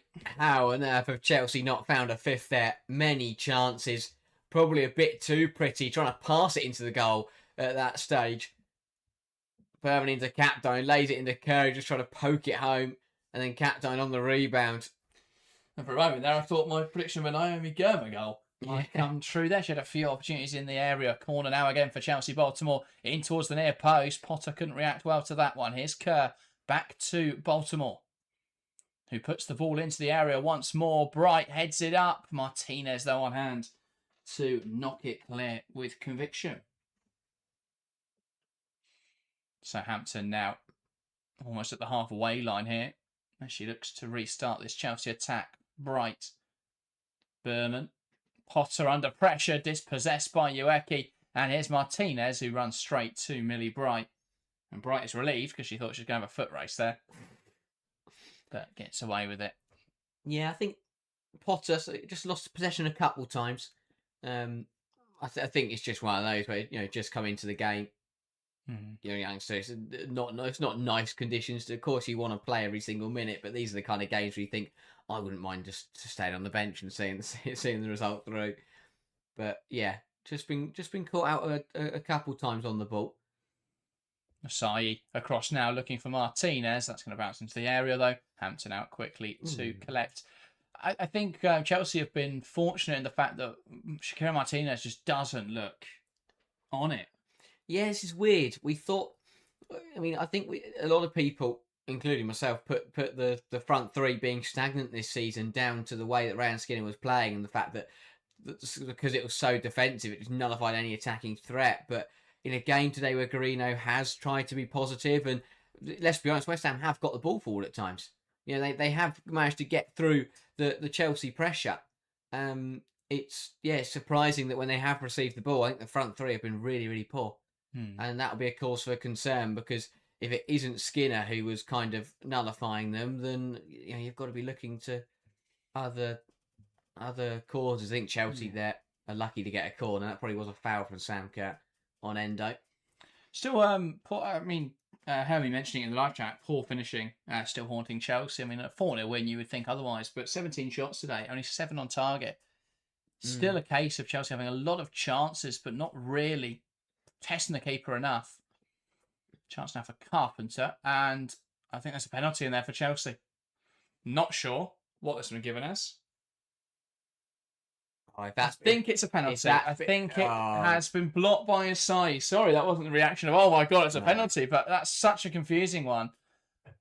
I don't think it is. I think this is harsh. We'll see the replay. But it's the shot from the corner comes in, it falls to Captain at the edge of the 6-yard box, and she has a shot, but I don't think any stretch of the imagination this is a penalty.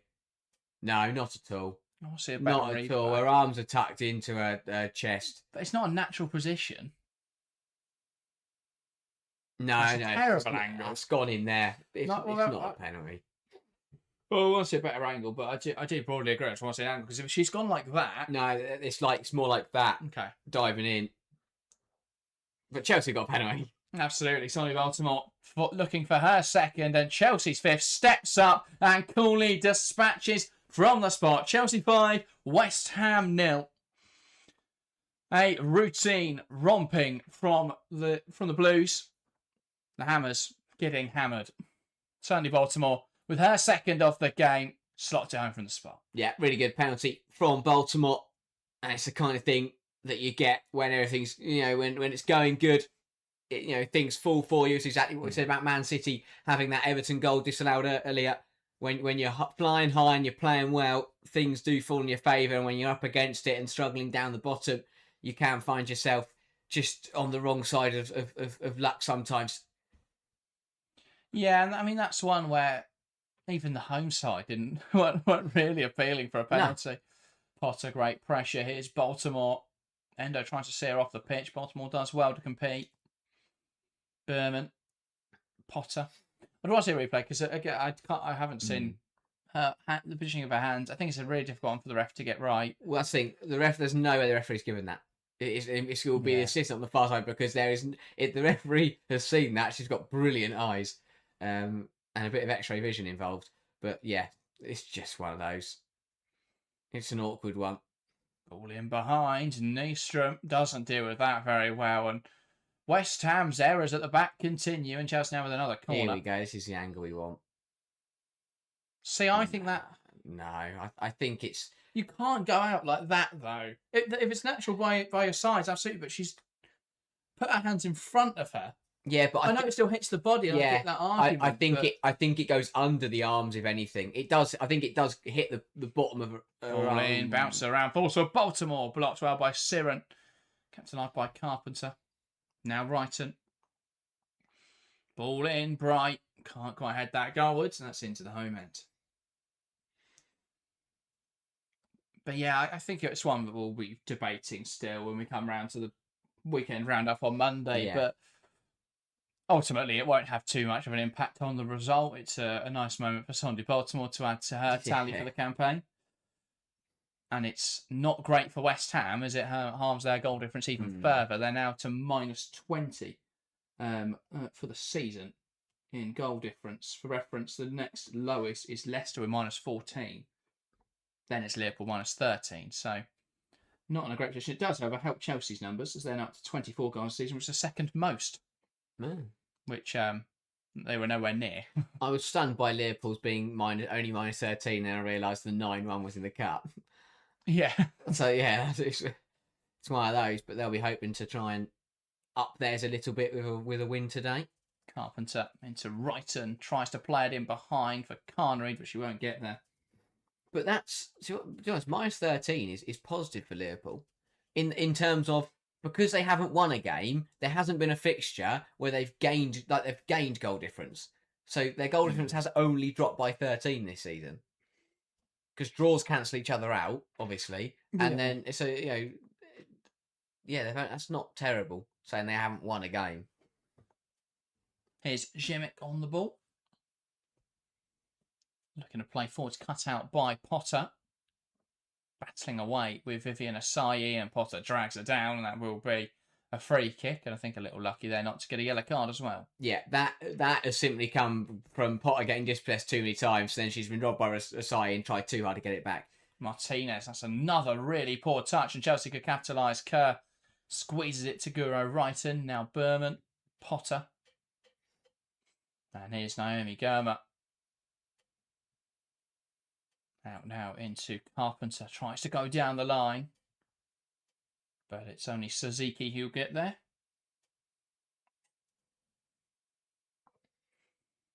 And it's cleared away by West Ham, and Germer will pick up the ball. Bright. Much better from Really Bright today. Not been too difficult performance. Don't get me wrong. West Ham haven't asked many questions, but when they have, she's stood up Martinez really well, and she's prevented it becoming a foot race, which is important. Yeah. Now in the penalty area, teams have gone too early, which I find a little confusing. I'll say Guarino was very frustrated there because her passing to Kerr was absolutely brilliant. And the confusing, the continuous confusion in this game is why we haven't seen Estelle Cascarino. I'm sure we'll see that asked in the post-match press conference. But yeah, there must be a longer issue than what we initially thought, because you'd think they'd just fixed it and she'd have come on. But now she's just sat at the top of the bench, and you know she's not going to come on in this game. Yeah. So it'll be interesting to see what the reason was. Bright lays it into Carnareed. Great hold up there from the Swede. And now Potter trying to lay it in behind, picked off by Hanshaw.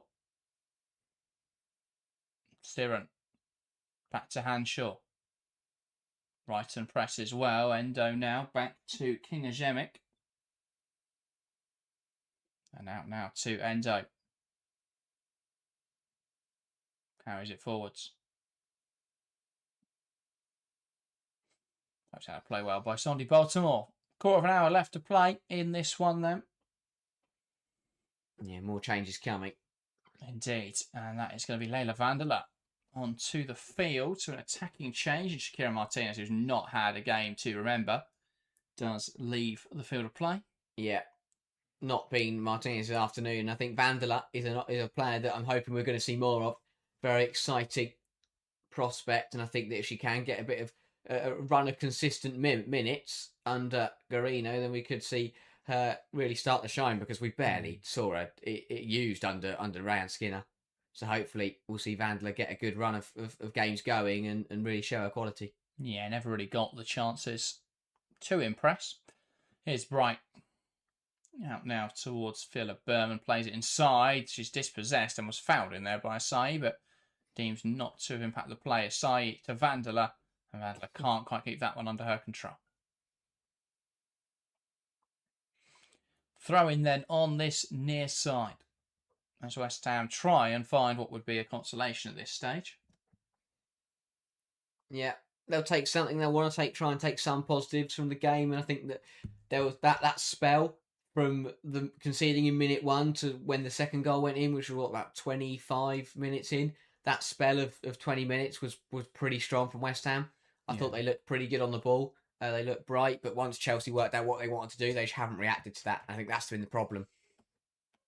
Yeah. Chelsea worked out what was going on, worked out a way they could press them to force errors, and then West Ham just haven't found a way around that since, in this game. I think one thing that's been really prevalent for Chelsea this season is that games seem to have absolutely flown by. I think in the first half that wasn't the case, though. What we saw was it felt like they had so much time. Yeah. Whereas I think now the second half has definitely gone by quite quickly. And I think, again, it's just the way they play, really. Chelsea did well. They killed the game early, and it's been a good professional performance. Well, exactly that, because I think that has been the case for all games this season, and in some games that feels like it's worked against Chelsea when they've been in a difficult position and it's they're running out of time. Yeah. But then in these games, it's exactly what they want. They want to move the ball quickly and want to just completely play the opposition off the park. Yeah, well, like the United Arsenal game yesterday, it felt like it was about 12 minutes long. Yeah. You'd expect a 0-0 to be, it's really just sort of, but nothing happened. So the game just went by. There's nothing memorable about that game of football. Jay Rivera sent off. That was over. Yeah, that was literally it. Nothing happened. Then Jay Rivera got sent off. Writing in behind. Has she timed it well? No. But it is a delightful lob. Shame it won't stand. Brilliant lob, but yeah. I'd like to see a replay. See if it was offside. Don't get replays. Don't get replays on Sky Sports Mix. Hopefully next week we're on Sky Sports Plus. Not Plus, Premier League. But yeah. West Ham deep free kick then. Nystrom sends it forwards. Asai, good control. Ueki plays it round the corner now into Vandela. Nystrom out towards the left-hand side. Headed on and one back in there by Carpenter. Carnareed. Looking to take players on now. And that ball into the box is dealt with by Ava Nystrom.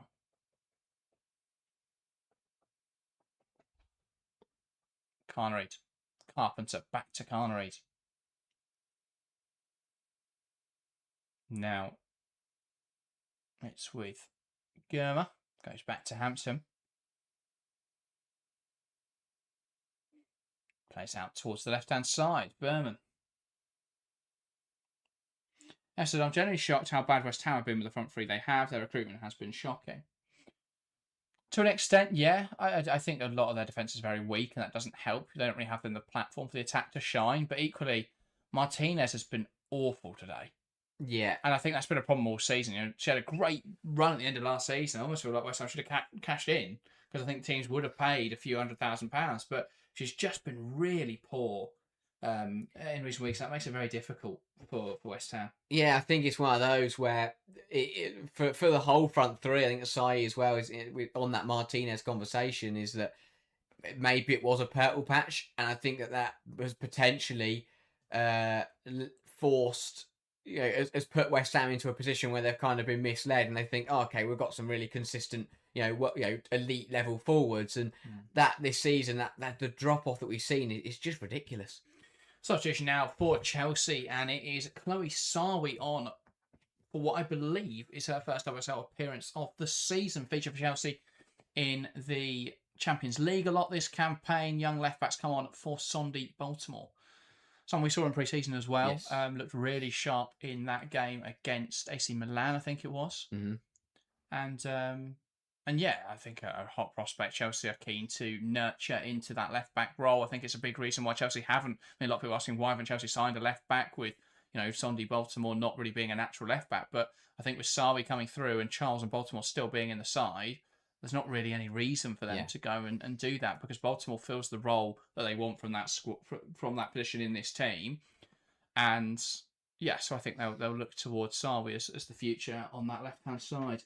Yeah, the reason a lot of youngsters struggle to be able to be involved in the first team from the off is because of that experience, obviously the big factor, but that physicality. But Sarwi's one of those where I think she's got that physical edge to play, at this senior top level, and that is a massive thing. We see a lot of youngsters come into the league or they come through the ranks and they look technically really good, but they just physically aren't at the level yet. But I think Sarwi's right up there, very aggressive, very strong player, which is exactly what you need to be if you're a youngster coming up and playing in your first team. Yeah, absolutely. Header one in there by Millie Bright. Here is Sarwi. Tries to flick it past Morgan. One back in there by Potter. Morgan.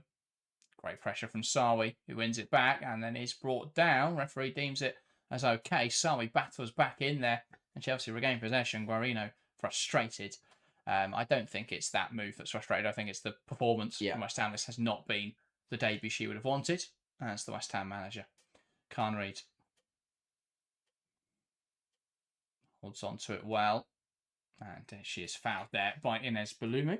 Yeah, I'm sure we'll be talking about the Guarino appointment for a while. I think, of course, a good manager, but you can bring in a project and a possession manager like Liverpool did. You do it at the start of the season when you're looking to rebrand, when you're looking to go in a different direction. That's absolutely fine.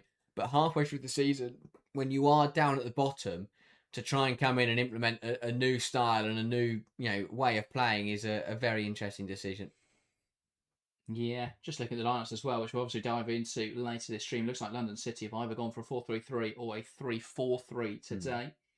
Liverpool looking much stronger. Poibel on for West Ham, by the way. Who for? Vivian Asai. Again, not her game at all today. Just went around getting involved in confrontations, either being fouled or fouling other people. Yeah, really struggled in this game. Did make the most tackles of any player in the match. Wow, that is good. But you want her to be scoring goals, not just defending. Here's Potter. Carnreid. I'm back in there by Vanderla. Bit of a jostle for possession. West Ham do hold on to it though. Hanshaw. Now Balumu going down the line, looking for the run of Suzuki. One back in there by Germer.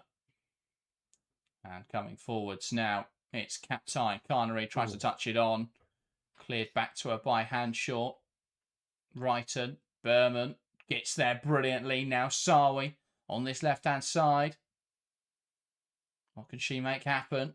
Lovely drive inside from Sarwi, and she's robbed of possession by Ueki. Now Vandler on this right-hand side. Bournemouth stands right well and knocks it out of play. Yeah, Chelsea will want to add more to the tally, but also keep that clean sheet. Yes, I think that's one thing that Chelsea have done well this season.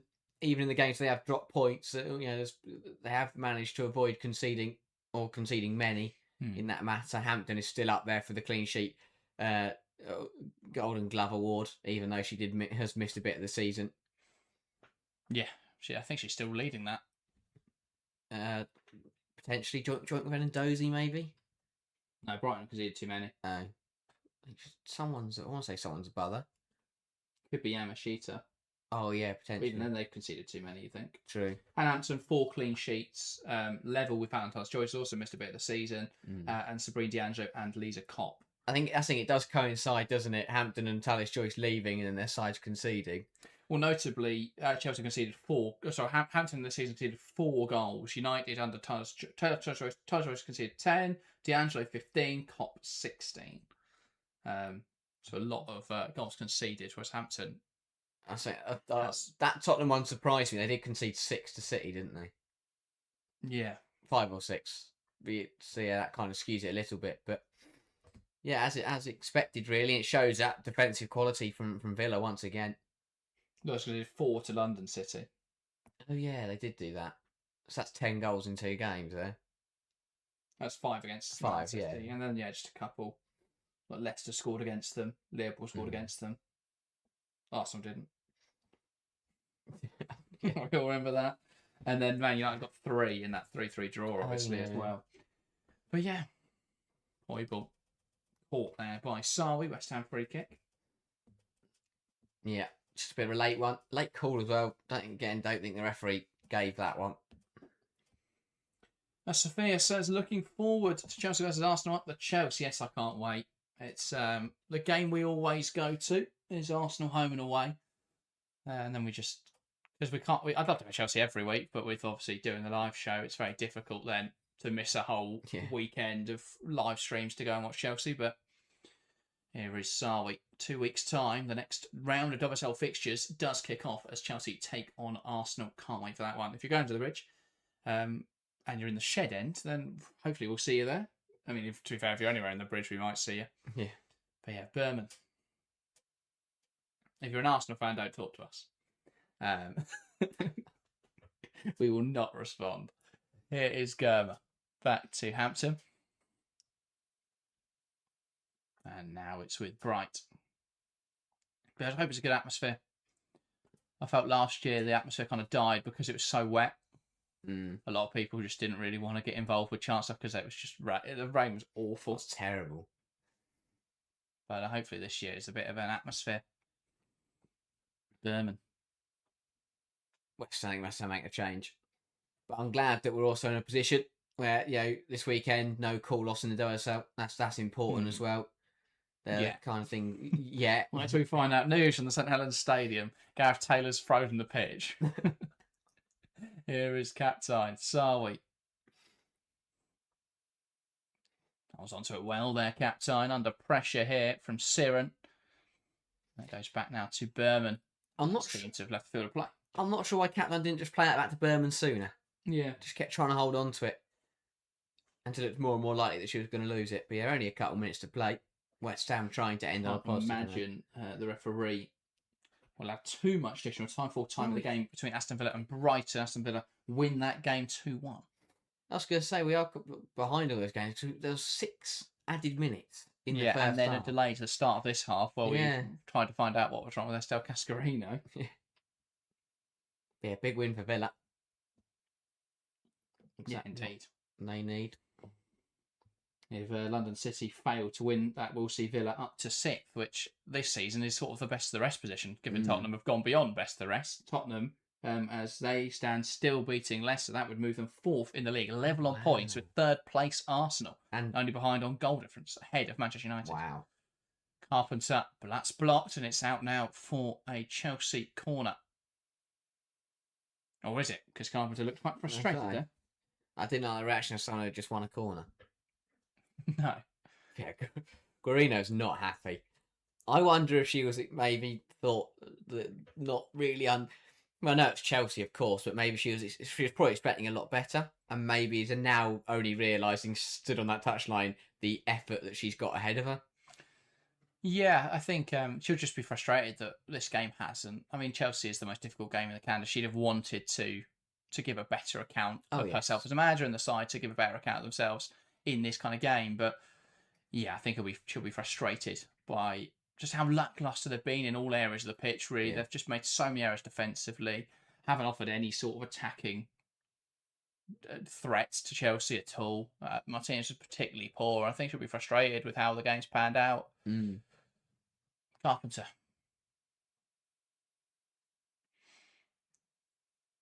Because yes, Chelsea have done very well, but I think this does flatter them somewhat, this result. Yeah. You know, XG in this game for Chelsea at 3.84 is very strong. Take away the penalty, it's about 3.0.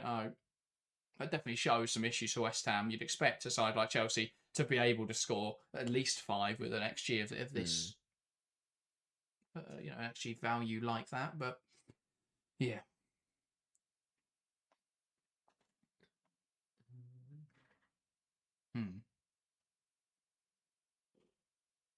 Yeah, it's been good. It has been good. Of course, I think for a change of changing the system and still coming with 5 goals is what Bompastor would have wanted. 4 minutes of additional time as well for the Blues. I think the loss to Everton was what really let the shackles off, because at that point the record's done. You can afford to. You have to take the risk, really, because what is there to lose is the perfect time to do it. Yeah. And I think that's exactly what Bompastor has done. She's tried something that it looked quite apparent she might try, based on what we saw at the end of last season, based on what we saw with the recruitment in the summer. It was something that I spoke about. I thought they might try this season. I think now, with the shackles off, is exactly what she has tried. But yeah.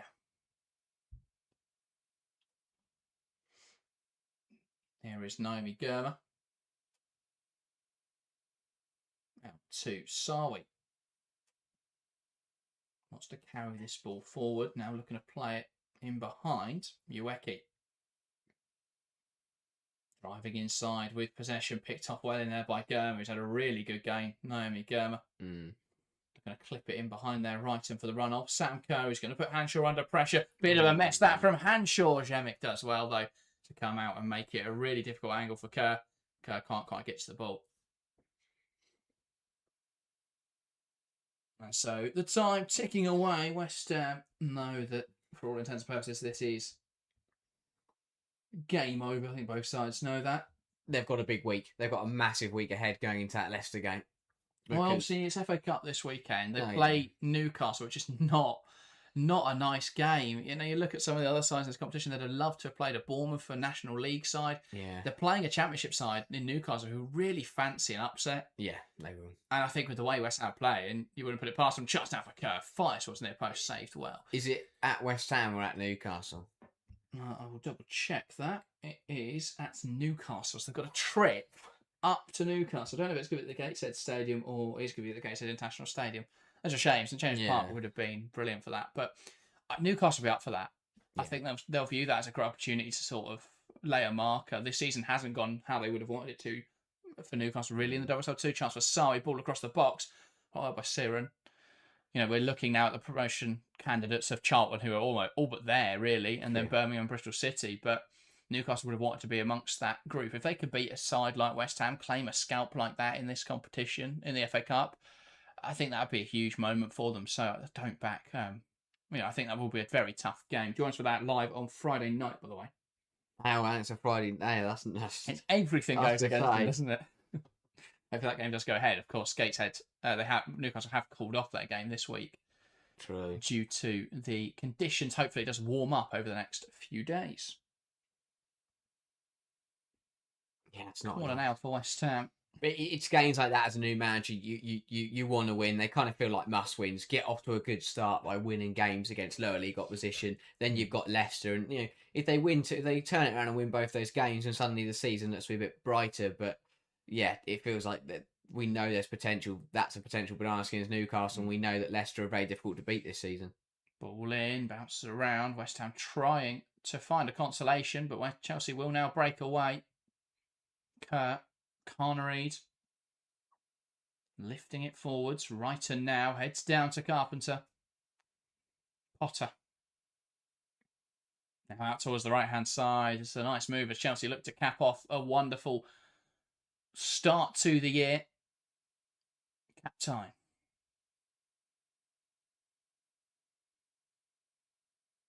Lovely combination now with Carpenter. Cap time again.